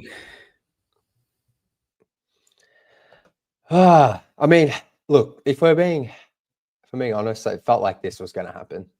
Like everything in the past 24 hours was pointing to this happening. So I'm not shocked, but I held out hope that Alexander Walker was going to be the move. I don't think it makes much sense now that would happen. But I think maybe I'll just start some positives. I do think he can help with shot creation. I do think that's one thing he's good at. And I think he's around 6'5", 6'6". Like he's been in the league now for a while. I do think he could be pretty decent defensively. Like nothing close to a true 3-and-D wing, but I do think he's a guy that has some size and can help a little bit on the defensive end. I guess, Kyle, are you surprised that it was the full mid-level, or that's what it took? Yeah, I'm surprised who else the market was in for him. Yeah. Now again, I'm been one of the biggest beaters of this drum. Having tradable contracts at a certain size is important and necessary. So quibbling over a $2 million or here or there, it's not worth it probably in this, because you're not going to use that on anybody else with the MLE anyway. Yeah, that's a great point. Giving him the full MLE is just the way you do it. You build trust there, you build rapport, you have money that you can spend later. And it does feel like the Pistons are having to pivot hard. And so this was what was available, and they're kind of overpaying a little bit for that. We'll see. I could be wrong, man. Like, yeah, the shot creation could be helpful. I just feel like, where are you going to get the shooting from? Like, that's my question at this point. Well, I will say, you don't really have a backup 4. Yeah, no, Karis is he's not the shooter if Beasley or Tim Hardaway Jr., but he did take 5.5 threes a game last season and shot 38%. So, like, I think earlier in his career, he was not a three-point shooter. He was much more of like a mid-range guy, but I think he has rounded into like a decent three-point shooter. No, like, just want to reiterate, nowhere near on the level or volume of like a THJ or Beasley, but I do think like teams aren't going to leave him open. Like he's going to constantly be defended there. But yeah, it's definitely not like if we look at, like, I honestly think if you look at the numbers, he's the same level of shooter as Nickeil Alexander-Walker. Just based purely on like attempts and percentage last season. That's interesting. I don't think I knew that. But I guess so. The difference is Nickeil is a better defender, and Karis is a better on-ball creator. So that's the difference. But yeah, and obviously Nikhil's younger, so like you imagine there's more upside. I think that for me was like the appeal. Whereas Karras is like he'd have to be in his 30s now, I feel like. So that's like he's just a known commodity now. But I think I know a lot of people aren't going to like this deal. I've never really been a big fan of Karis LeVert, like I said, but I do think like he can help. Like I don't think this is just a complete like horrible deal and he's not going to contribute. It's just probably not what we all wanted and we're hoping for. Right. Yeah. And I think again, this is the pivot of a pivot, right? This is option C. And I think they're getting it done before they're left holding the bag and not spending all their resources. It's never a anyway. I don't want to get too far into that. Picking Paul Reed right off the bat too could, I mean, maybe signal they're confident what they have at the 4, or there's no one else they like enough to pull in. That's definitely a possibility. There's a lot more to go, and I think we need to, let's say, let's maybe. So now that they have used the mid-level, what's some of the moves they have left? Yeah, there's still a lot left that they can do. Let's see. Just to kind of reorient myself here real quick. Yeah, no problem. We've got another like a backup 2, 3. So like we've got a on-ball creator, especially if you think Ivy, this definitely puts Ivy firmly in the starting 2 guard position right now. Right. So it's saying this is our backup. That's fine. They still have the Schroder thing hasn't been resolved yet. We don't see numbers on that. We don't know the details. So that could still be a sign and trade to bring it up to $22 million, $22.8 million salary. So in a sign and trade. So that could be Duncan Robinson. That could still be Alexander Walker if they're doing something weird with Ivy. That could be something. Okay. And then they still have Aldama, Jesus. Fontecchio. They were great point. There's rumors to like that they were trying to get off of Fontecchio. And again, they can sign and trade Fontecchio into space. Again, with MPJ going to the Nets, they're eating up a lot of their cap room. So there's still not a lot left. But if Tech goes out in a deal, they can bring back a $16.8 million player. So there's still moves. There's still lots of things that can happen. And then you still have THJ that can get moved. So they still have several players and salaries of different sizes that they can use to go make a deal should they choose to. So we'll see. Now those all require other teams to be involved, and we'll see what happens with that. But there are definitely mechanisms to still make moves. Okay. So there's still some things that could happen. It feels like though this is the big signing. Feels like it. Yeah. Give me 5 minutes. I'll be right back. Yeah, no problem. All right, let's jump in the chat and see how people are feeling. I'm gonna have to dig into some Karis LeVert film and that kind of stuff over the next couple of days before I have a really major opinion on this. But let's just go through the chat, see how everyone is feeling. Josh, I puked.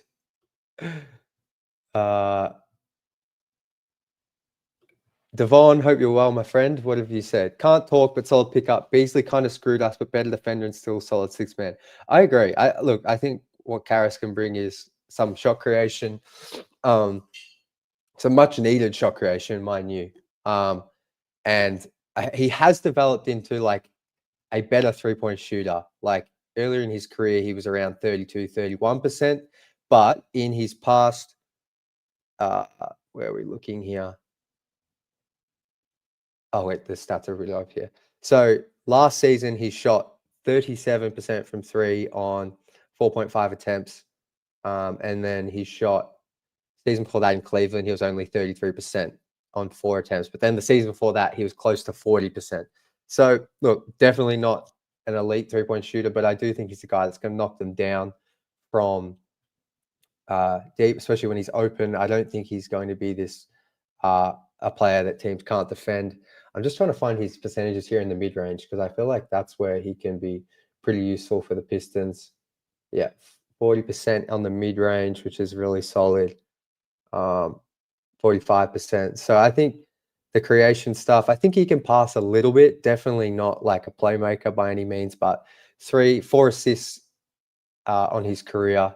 And then when we talk about on the defensive side, he's 6'6". So when Beasley and THJ are around that 6'4", 6'5", so a little bit taller. So I think he can, if you have him at the 3, it's probably a little bit undersized, but as Brandon says here, he's a 3-and-D wing with bad D and not a great 3. You can get a few assists. I think he's okay defensively. I don't think he's a negative. I think, to be honest, he's probably going to give you a little bit more there than Beasley and THJ. Not that that's the bar we should be looking at necessarily, but and I think he will knock down his open 3s. Oh, it looks like we've got Kyle back. And he's back.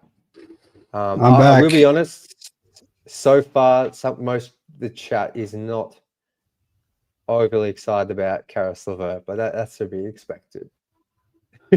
A lot of when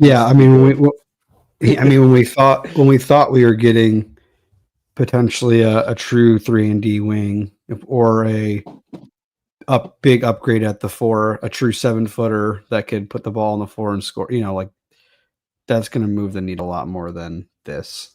Who honestly feels like he got signed in part because he went to Michigan, but maybe that's just me. Do you think that stuff? Is there anyone from Michigan though in the front office? No, I don't think so. But it sells tickets, like they're 40 minutes away from Detroit where he went to play college ball, and they already have THJ. And I'm not saying that's a big motivator, but that is stuff that can, they will definitely use it to sell tickets. No, for sure. Definitely. 100%. I'm just checking Twitter. So Keith Smith here says, Pistons could still go under the cap and sign Karis LeVert, or that signing could come out of the non-taxpayers mid-level. Detroit has flexibility to make their moves. Yeah, which is definitely true. It's still looking like mostly that those two things they're over the cap mechanisms, so they have another plan to, again, all they have to do is sign THJ to a big enough contract to keep them over the cap to do that, and then they have a movable salary, which is probably the most likely thing that's going to happen. But again, if they're taking back salary in a Schroder sign and trade, I believe, I think I tweeted this out earlier. They can take back. Hold on. Brooke Lopez, 2-year, $18 million deal with the Clippers. Oh, Clippers! I thought it was going to be Lakers. There you go. I'm just updating my thing now.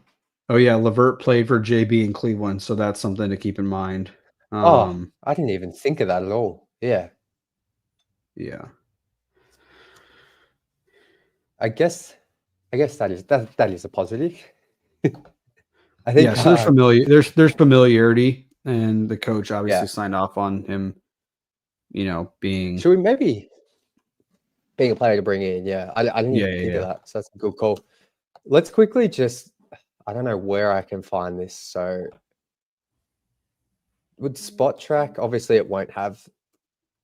Okay, I'm going to try and just do the Pistons' current roster off the top of my head. So I have it right here. Backcourt. Oh, you've got it? Awesome. Yeah, I have my own spreadsheets. I got to keep track of things. Amazing. So. This is why you're the man. All right. So right now we have Cade Cunningham, Jaden Ivey, Asar Thompson, Tobias Harris, Jalen Duren. That's your presumed starting 5.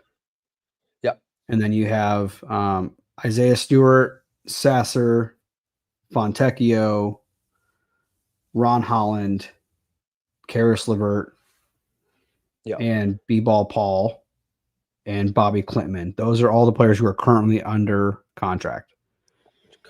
Okay. They still have THJ's cap hold and Beasley's cap hold and Lindy Waters' cap hold, which haven't been announced as being renounced yet. So those are the 3 cap holds they have left currently. Yeah. Okay. I'm not gonna lie. I feel almost a bit depressed saying this, but if they can, I'm not going to be too mad if they sign Trey Lyles here on a minimum at some point. I know that probably won't happen today, but just as a shooter. He was a good player. He was a good player. And if he Yeah. wants to come back, I mean, I definitely don't hate that.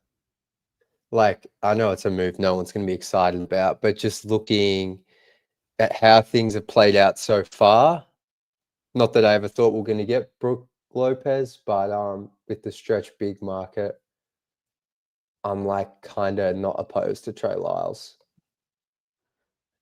Well, yeah, that's something that's funny that it was so much was made about the like, oh, they're looking for a stretch big, blah, blah, blah. And it's like, okay, but where are they going to get one?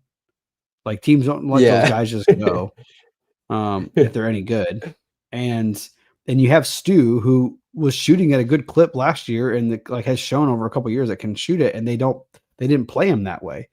Now, maybe he wasn't skilled enough to know where to pop to, because they kind of made it sound like he was always in the way. They didn't like the looks they were getting when he popped versus when he rolled, and so they went away from it in terms of the pick and roll aspect of it. And so, yeah, I just don't know how much JB even uses that is kind of the question. So, yeah, that's not what's happening at this point. I think though, with Stu, like I think we all want to see him shooting threes again, but I still don't think I know he made improvements, and like I still just don't think he's a guy though anyone was going to defend. Like he's got to do it for a little, like a couple of seasons in a row. So, but I do want to see him start shooting threes again. But if he's just popping and no one's really defending him or that kind of thing, like I can see why maybe they just went, let's get you back in the post. Like if Stu's the only stretch big, if Stu's the only stretch big option next season, like I don't think we have a stretch big per se. Like I think he's a guy that can knock open ones down. Like I think if your thinking is let's just have Stu as our stretch big next season, I think we technically wouldn't have one. Like that's why I'm looking at Trey Lyles or someone who can just come in and do it, even if it's only for 10 to 14 minutes a game. Right. Well, the Clippers definitely have quite the center lineup. You have Zubats coming in, and then you have Brook Lopez coming off the bench. Like that's a good front court. So he's definitely not going to start there, obviously. So that's interesting. I mean, he's going to LA, so I guess the Pistons probably never really had a chance. I always thought he'd still want to start at this point in his career, but maybe that wasn't anywhere on the table for him. Yeah. Well, I'm holding out hope because we still haven't. Oh no! Stop. This is not even okay. Listen, if he was Troy Weaver Jr., we would have already had Brook Lopez and Clint Capella on this roster at this point, and they would have still signed B-Ball Paul. So let's slow down a little bit on the Trajan hate, because every move that Trajan made last season, the offseason, was a good one. They won 30 more games. Exactly. Tobias, everyone hated the Tobias move last year. I loved it personally and was asking for it at the deadline. And everyone was like, oh man, this office is cooked. It's all still, the Bartlestein, whatever, it's like, it was all the ownership still got too many hands in, okay. Tobias was a great move. It's exactly what they needed. Beasley was a great move. Exactly what they needed. THJ was helpful and played a bunch of games. even though people were not excited about the value there. People were underwhelmed last year too. This is a different level, and I'm with you. I feel the same. But for all we know, like there's a reason I'm sitting on, no offense, but there's a reason why I'm sitting on with Jack and we're talking about this on YouTube and not in the front office with Trajan making the decision. And so that doesn't mean we don't have any insight. We know we can know ball and not be in the association, but LeVert, my disdain for LeVert has more to do with the fact that there was other moves that I was hoping they would make. And that didn't come through. And so it feels like we're settling, which in some ways they are. So you just hope that it's the right kind of settling and it actually helps. And it could, he could be the right guy to continue to build the culture and be movable salary when it comes time to need it. And the jury's still out. Like I said, we still haven't seen a lot of stuff. So yeah, that's definitely the key point there. It's like we're 2 hours into free agency. So like, I know we've used our mid-level and it feels like, all hope could be lost for some fans, but there's still plenty of stuff to play out. There's the Fontecchio situation. There's the Dennis Schroder thing. What's happening there? Is that a sign and trade? Plus, there's still holes in the roster. Players need to be signed. So, and yeah, I think as Ali said here, most fans hated the moves last year. So, I think just give it time. I'm definitely not gonna, like, I can see someone here saying we're gonna suck next year. We are not gonna suck next year. We have an all still have Cade Cunningham. Yeah. Like this isn't with this young core. Like I was, even after the last Troy Weaver season, like I was literally down so bad with even our young core because that season just killed me. But like, seriously, we got Ivy coming back. Stu was injured in the playoffs. Like, I really do believe in our young core. And I think that is what everyone should be excited about. That's what's going to take us to another level next year. Yes, we still need to add some shooting and that kind of thing, but I don't think the types of moves that we see here are going to be the decider and if we're winning playoff games next season, or if we're making the playoffs. I think our young core is good enough in the East with the way it's looking. So let's address the John Collins questions because there's a bunch of them, and I know Camille has been asking about that. And I don't know if there were specific questions about it, but like basically, there was one here. Ahead. So Jeffrey said, so this kind of addresses the two things: trade Fontecchio and a first for John Collins. So I'm not trading a first for John Collins, but yeah. For what it's worth, there's two reasons why that doesn't work. Because one, you're not trading John for a first for John Collins. You didn't do that 4 years ago when he first got his name on the trade block. Second, Fontecchio is not enough. He makes $26 million. And so essentially that would also have to be a THJ sign and trade situation, which is even more hard because I don't think he would want to go to Utah. I don't think they want him in Utah. And so you'd have to send him somewhere he wants to be. And then have that be a 3-teamer, or you're trading like Fontecchio, Sasser, and doing the sign and trade with Schroder. I think it would take all of that to get to the right number. So John Collins is hard to get to. It's a hard number to get to. Not impossible, but hard. And I'm not giving up assets to do that. Especially if they're not taking on the full salary to back. I'm saying this is a salary dump. I'll take him off your hands so you don't have to deal with him, but you're not trading real assets for him. You might have to send some seconds to whatever team's going to eat THJ or some of the other contracts to get it done.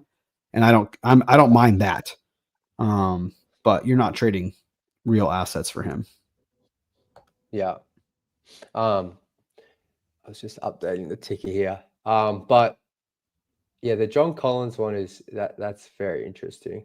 We'll see what happens there. I'm really intrigued because it feels like Fontecchio is that's a big piece to play out here. Is his contract, is he 8 million flat? 8.3. 8.3. I feel like he's definitely going to be moved for something. I don't know what. Yeah, they should definitely try. Yeah. We'll see. But if they don't, then he's your backup 4, or you see if Ron can put on some weight and play at the 4. Yeah. And then you just wait till the trade deadline. Again, I Yeah. think that was always, and I've said this, I think that was always going to be the more likely move. Big Yeah. trades are hard to do at the trade deadline, but like that was always more likely was let's see what we have with these young guys. Let's give Ivy a chance to see if we can keep our winning, like see if we can keep winning with Ivy in the lineup and really determine whether or not it was the spacing issue. Now he came down at the same time Asar came in. So they're like, that's what I'm saying. They don't know, right? I would not say that Ivy was the issue. So all that being said, like let's give him half a season, see if this works out, see if Cade can still operate in the half court the way he needs to with this lineup, and then we try to make a move then. Yeah. In a way, it really feels like, I feel like we've said this a couple of summers, but like the Ivy injury and not getting all that data of him, not just in the regular season, but playoffs, it kind of would be like, it pushes things back a little bit more because you still want to see him with Cade and spacing, see how that works. Right. We didn't really get that. Some people say, well, we have seen enough of it, but I think clearly Trajan hasn't seen enough of it, or else, I mean, he could still move Ivy this offseason, but we'll see. But it kind of pushes things back again because Ivy kind of is that player that if the Pistons are looking to go on an all-in move, it feels like he will be the one to be at the center of that. Maybe with Ron, or I don't know, maybe it's Jalen Duren, or maybe it's just Ivy and a heap of picks, whatever. But you're kind of in this pattern where, like you said, that's why the next trade deadline could make more sense, because you'll have ideally 40 to 50 games of data by then of hopefully Ivy and Cade. And if one of them gets injured, then we'll see. Obviously, maybe they extend Ivy this summer. Do you have actually, I know Trajan, the only thing he said about Duren and Ivy's extensions is we'll look into it later in the summer. Based on what we saw with Jabari Smith, I think Ivy and Duren will be slightly more than that. For sure. How are you feeling about that? Well, I think I go back and forth on this. I know we talked a little bit last time I jumped on the stream. From what I'm hearing, the likeliness of Ivy getting an extension done this summer is small. Just because I think he's going to want to get paid more than the Pistons are willing to pay him. I think he's looking at the Jalen Green contract and saying, I want that at minimum, which I don't hate necessarily, especially if it's the number and not the percentage of the cap. Because if it's the number, I totally can live with $33 million a year for Ivy. Yeah.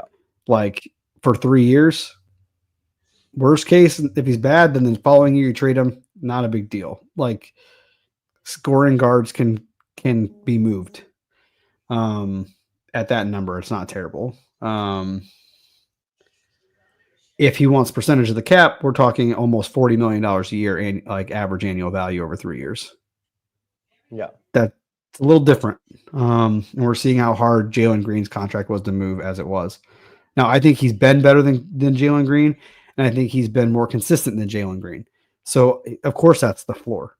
So I think that's where I don't see the Pistons necessarily feeling like they're ready to make that commitment to him.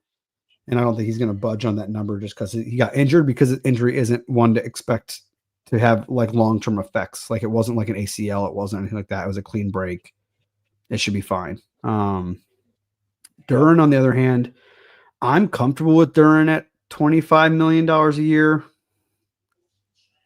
You know, I don't love it because he's not a defensive player. He's not a shooter. So like the amount of big men that get paid that amount and actually live up to that can't do those things is very, very minimal.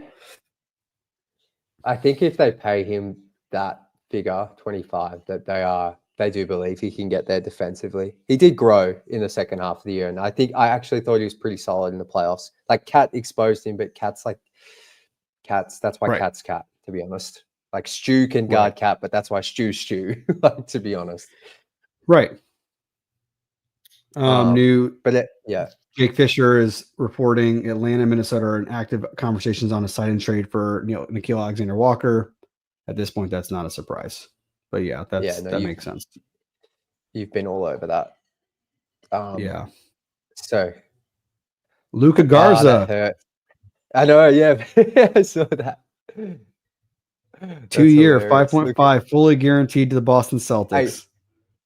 shout out to Luka Garza. I must admit, watching him in Summer League in 2021, I did not think he'd still be in the NBA in 2025, signing a 2-year deal. So shout out to him. Shout out to Luka Garza. Yeah. He's I think his dad, Frank Garza, was always pretty good on Twitter as well. So shout out to the Garza family. What was it? 2 years, 5.5 million, fully guaranteed. Yeah, basically the minimum. Okay. What else have we got here? So Alexander Walker is going to the Hawks. It's just a matter of what that trade is.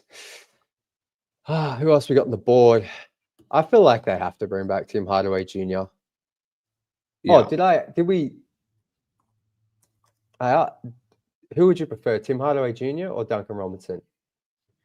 I think I'm keeping THJ because of the one, at this point, to get Duncan Robinson, you have to trade somebody else, which you could do that for Fontecchio, but then that just gets weird. You already have THJ in the building. You have his bird right, so you can give him that overpay and potentially move him at the deadline or do the whole thing again next summer, right? You could do the same thing. So I'm keeping THJ for that reason.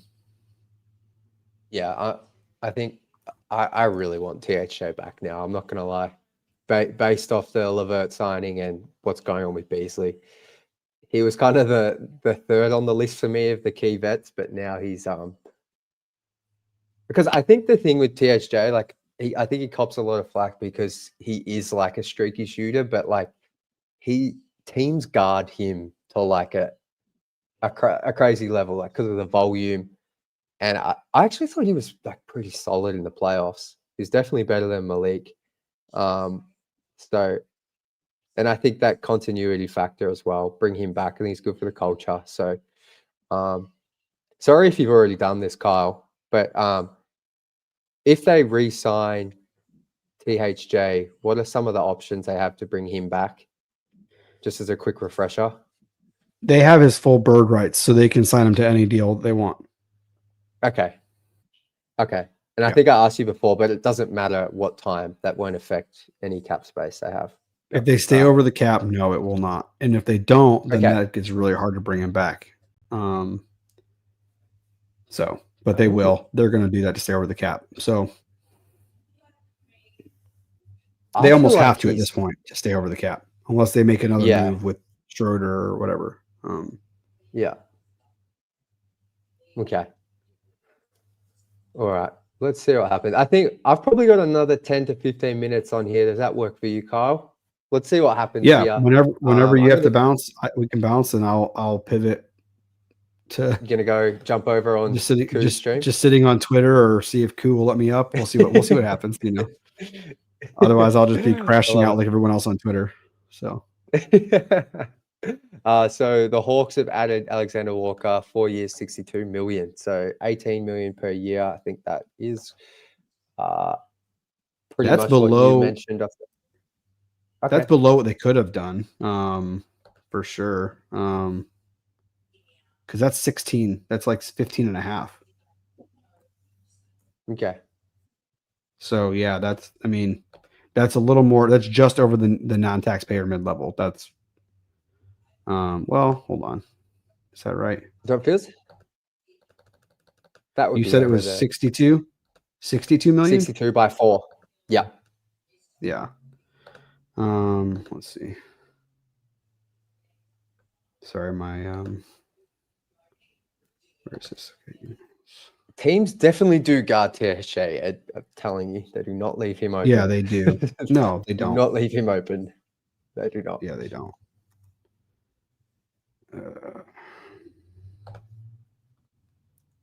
Stop. Where is this? I think the Hawks and Rockets are going to be the two teams that everyone says, and maybe the Grizzlies have done pretty well. It feels like as well, just based on what we've seen so far. Yeah. Maybe I'm a fool. Maybe I'm too biased. The Hawks are definitely going to be better, and I think they're going to be right there with the Pistons. But I'm still not Maybe it's just because I just believe Cade's that much better than any player they have. I'm still not too... Like, I'm not too concerned. Right. Maybe I'm a fool, though. No, I think they'll be. I mean, they definitely will be harder to compete if they don't make any more moves. I think, but I think we still have to see the Hawks actually put it together. But yeah, so I can confirm. So that $62 million is slightly more than the non-taxpayer. So that's basically what it was. They offered him slightly more, gave him 40 years. He'll fit into their trade exception. Got you. So there we go. He's off the board. I think that's the only names I have now left officially. Where is it? It's pretty much Duncan Robinson. That's the last name I have that's actually had any rumors or any links to the Pistons. So we'll see what happens there. But guys, in the chat, if you have any questions, fire them in now, because we'll go through some for the last 10 minutes here. I'm scrolling, trying to have a look, but just make sure you put an actual question mark at the end so it's easier for me to find them. I did see one here someone asked about Trey Mann, who I think was with the Hornets. For some reason, I thought Trey Mann was under contract with the Hornets. They did not tender him a qualifying offer, so he became an unrestricted free agent. So he is available. Oh, okay. He is available. Okay. Interesting. I feel like there's a fair bit of overlap there with him and LeVert, even though he's a smaller version. He's definitely a guy that can get buckets, but I'm not, like, I don't know. He's only 6'3", did shoot 40% from three. I mean, look, I wouldn't mind it at this point. I just feel like as a shooter, he more needs the ball in his hands. But look, I wouldn't be opposed to it. Kind of surprised because he was solid with the Hornets to start the season, then got injured. The fact they've moved on from him quickly. I guess they did just add Knipple, who's at that position. I don't mind it. Yeah, no, it'll be. We've got some questions here. So, Sean, more 3-and-D. Who are our current 3-and-D players? I would say Karis LeVert's probably the only 3-and-D we have right now, which technically is one more than we had last year. But I guess he's probably not elite at either 3 or defense. So I think that he'd be the only one close to that mold, though. Cade probably anyone, am I? Cade and Stu could technically be considered that, but that's more like like not really, but yes. Yeah. No, look, Cade for sure. What else? Nuggy says, would Chris Paul be a decent addition if Schroder ends up walking? Chris Paul's staying in LA. There's no chance he's coming to Detroit. He would be good to pick up, but he's not coming. Yeah. He's staying in LA. All intents and purposes, it looks like he's going back to the Clippers. The Clippers, okay. I hadn't really paid much attention to his situation. Like, obviously, the skill, like he would fit clearly back at point guard, but yeah, I wouldn't mind. Mega hustler. Pistons can't sign D'Angelo Russell because he already agreed with the Mavericks. Sorry. Oh yeah. Brandon, can we even get Duncan at the present, or are we all the way cooked? Yes, there are mechanisms to get him in a sign and trade at this point, but that's the only real way to do it. Which Fontecchio have to be involved? Fontecchio would be involved. Either that, or they could rope it into the Schroder deal, or if LeVert ends up being the sign and trade later down the line, then yes, there's still ways. All right, some more here. Cody Martin or THJ? I think I'm THJ. Yeah. THJ, just because it gives you more flexibility moving forward. Was Ty Jerome on the board? Didn't hear you guys talk about him, but I don't know how Memphis can do that. Yeah, Memphis got him already. I think probably using their mid-level once they do all their other moves. Yeah. But yeah, no, he was never really rumored to Well, the I mean, Pistons. Or I he was going was to say maybe as well, slightly, but I think you were saying earlier as well, Jake Fisher basically said that deal was done earlier today. yeah. Some people ask about Bol Bol. I mean, if they sign Bol Bol, I assume it's a minimum. But I think I just saw some betting odds that had the Pistons as a favorite. Bol Bol doesn't really seem like a Trajan type of player, but Yeah, hard. Yeah. I don't really know where Bol Bol fits in terms of the way the Pistons play. But I mean, I guess it'd be a fun. It'd be like the Taco Fall type of player. Like when he would come in, it'd be a bit of fun in a blowout. But I don't think he's helping Right. the Pistons progress in the playoffs. No, and frankly, I'd much rather give Clinton more opportunities at that point than keep trying Bol. Like, yeah. That was, I do think Bobby as well. I'm maybe interested to see. Obviously, hopefully he plays well at Summer League, but I think the Pistons taking Chaz Lanier, they were always probably going to take him, but there was some other options there of like forwards and guys that could play in a similar role to Bobby that Pistons obviously didn't select. So I'm going to be interested to see like if there is a real investment to get Bobby some more NBA minutes this season, because last year he just barely played at all. Which kind of made sense on a playoff team, but be interesting to see what happens there. Any other questions, guys? Okay. Ryan, who do you guys like for the backup PG spot now? Well, I don't know if they're going to. Have you ever felt like they were going to go out and sign a backup point guard, even knowing you're going to lose? What's his name? Dennis Schroder. Yeah, Schroder. Yeah. I mean, we talked about this earlier on the show. But I think they could still, but it'll be a minimum deal at this point. I thought they might use their biannual exception to get a point guard at that like $5 million mark to get a higher level backup. But they sent that on Paul Reed. So that just shows you whatever it tells you, you can read into that. But the reality is, like last summer, they were very comfortable going into the season without a true backup point guard and letting Ivy handle that, letting Asari get some touches. And so I think that's the plan this year too. And now you have Karis LeVert, who can also handle the ball. So I think they feel like they've addressed that situation enough to where they're probably, if they do, it's going to be a minimum guy. And maybe it's Sasser can kind of do that still somewhat. So no, I don't think they're going to go get another point guard. They've already got 5 guards on the roster, right? Well, 4 under contract. Yeah. No, 5 with Karis LeVert. I mean, he's kind of he can be a 3 as well, but functionally they have 5 on the roster already, and that's not including THJ, who again they could still bring back because they need shooting. They do not have enough shooting.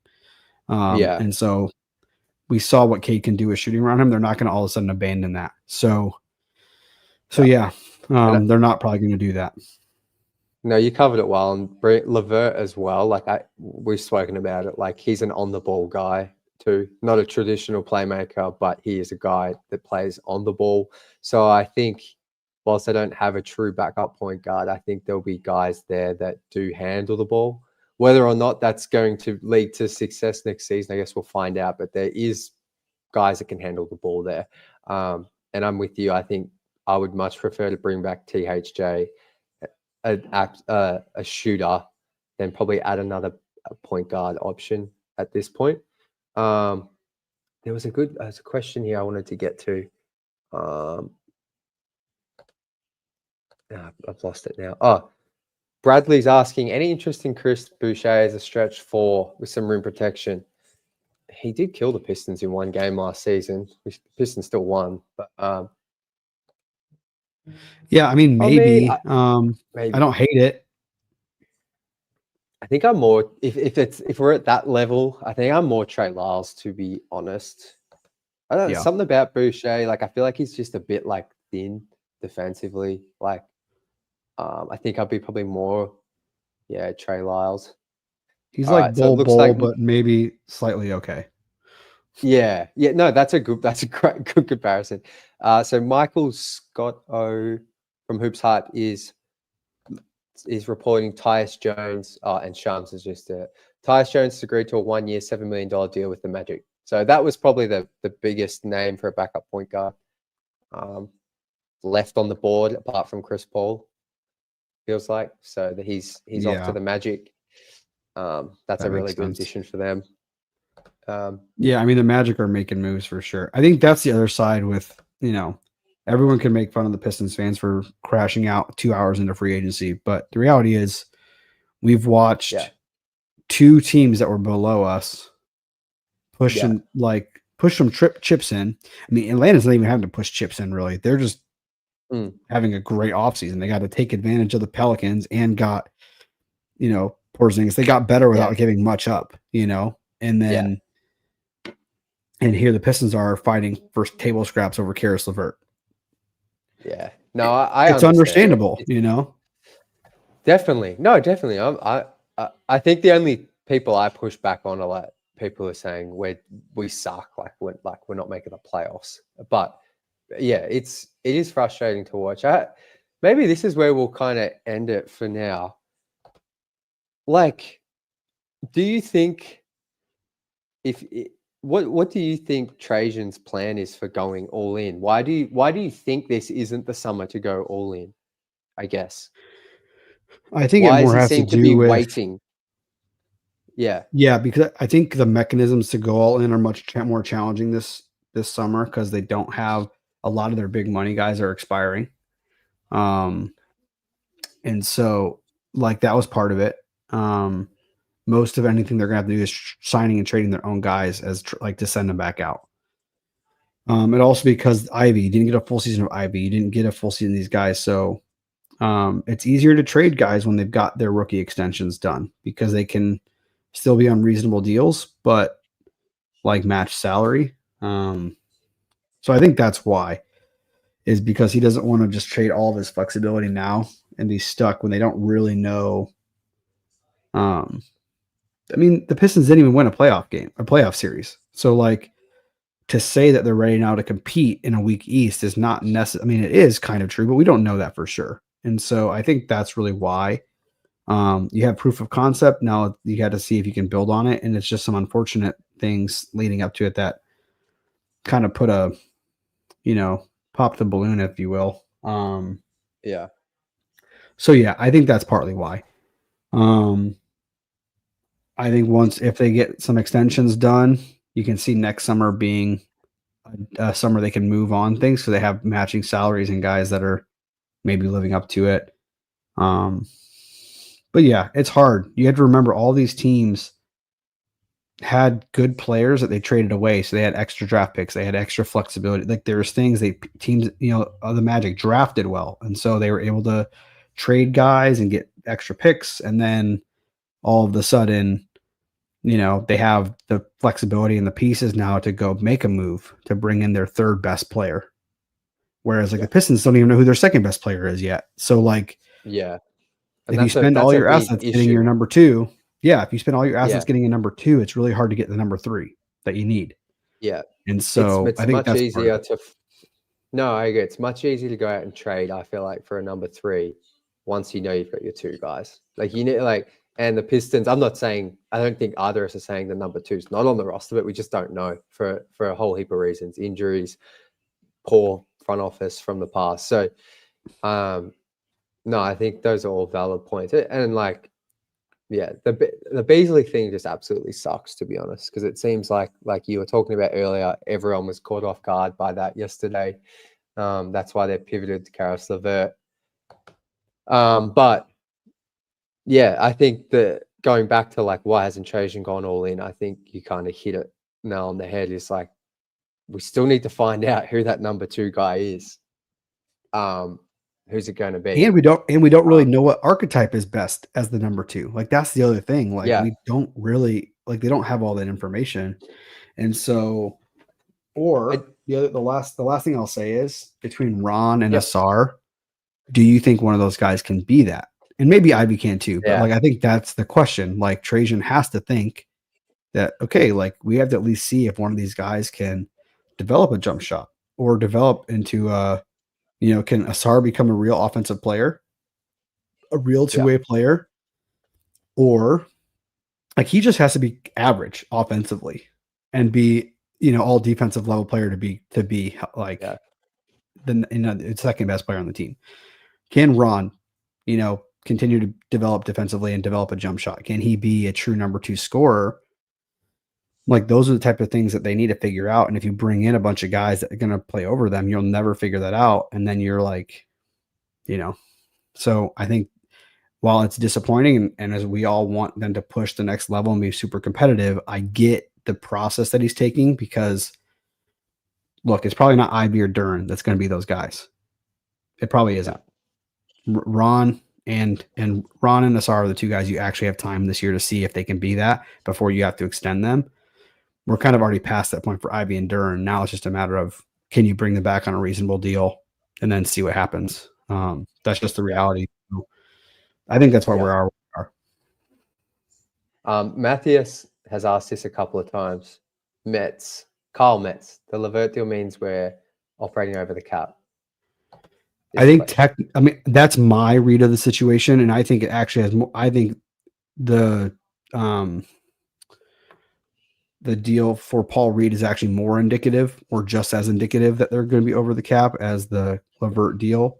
But technically speaking, they could make enough cap room to be under the cap and make all those deals that they did. So it's still unclear at this current moment, but I'm assuming that they're operating as over the cap team. Yeah. All right. Thanks for answering that. All right. I don't think there's been any more news or rumors. No, it's slowed down. I think this is a little probably breath that's going to take, and they'll probably pick up again here in a little bit because it's only 5:30 on the East Coast or on the West Coast. So all right. They might take a little dinner break right now and then start doing things again here soon. Well, okay, let's end it here because while I've got you, Kyle, I want the people to hear your knowledge and wisdom. Are you able to summarize just kind of, I know you've done it multiple times already, but just before we wrap up and close off the stream, just where the Pistons are at now? Obviously, we know there's Fontecchio that was rumored to be traded. There's still the Schroder thing. Just summarize where you feel like the team is at right now in their free agency. Yeah, so where we are right now, we know that they have re-signed Paul Reed to a 2-year, $11 million contract. Hopefully it's 10.5, not 11. And Caris LeVert to a 2-year, $29 million contract, which is basically most likely the non-taxpayer MOE. So potentially they've used both of their exceptions as an over the cap team. One to bring back their own guy, another to bring in another ball handler / big wing. And so they currently have 1, 2, 3, 4, 5, 6, 7, 8, 9, 10, 11, 12. So they currently have 12 guys on the roster. Which means they, if they were to go under the cap, they don't have any more cap holds. They've reached the number before they have incomplete roster charges. Again, I think they're over the cap team. So 12 guys under contract. So they have 3 more spots plus three 2 ways to fill. Tim Hardaway Jr., the cap hold is still intact. But Beasley's contract cap hold is still intact, and so is Lindy Waters. So they can bring those guys back to varying degrees. So still some flexibility. You still have Fontecchio at an $8.3 million contract that he can be moved for players. So there's lots of flexibility still ahead of them. Now, whether or not they're going to do anything with that, it's hard to say. And then the other thing we've seen that Schroder has agreed to a contract with the Kings, but we haven't seen the details of that yet. And so it's not unlikely that could be a sign and trade where the Pistons get at least an exception to use, whether they can use the full added extra salary to get to the $22 million. They can at least get a $14 million player exception, traded player exception to bring in another mid-level player, which would be useful. So that's kind of where things stand currently, and we're just kind of watching to see where the chips fall. Things that could, and then there's still the Ivy and Duran extensions that will happen this summer, or could happen this summer. So that's something else we're looking out for. That stuff will likely get done after free agency kind of winds down. Just because most of their capital talking to agents will be with the free agents. So at this point, most of the stuff that's going to happen is going to have to be through sign and trades. So any more Pistons news is likely going to be that. Yeah, got you.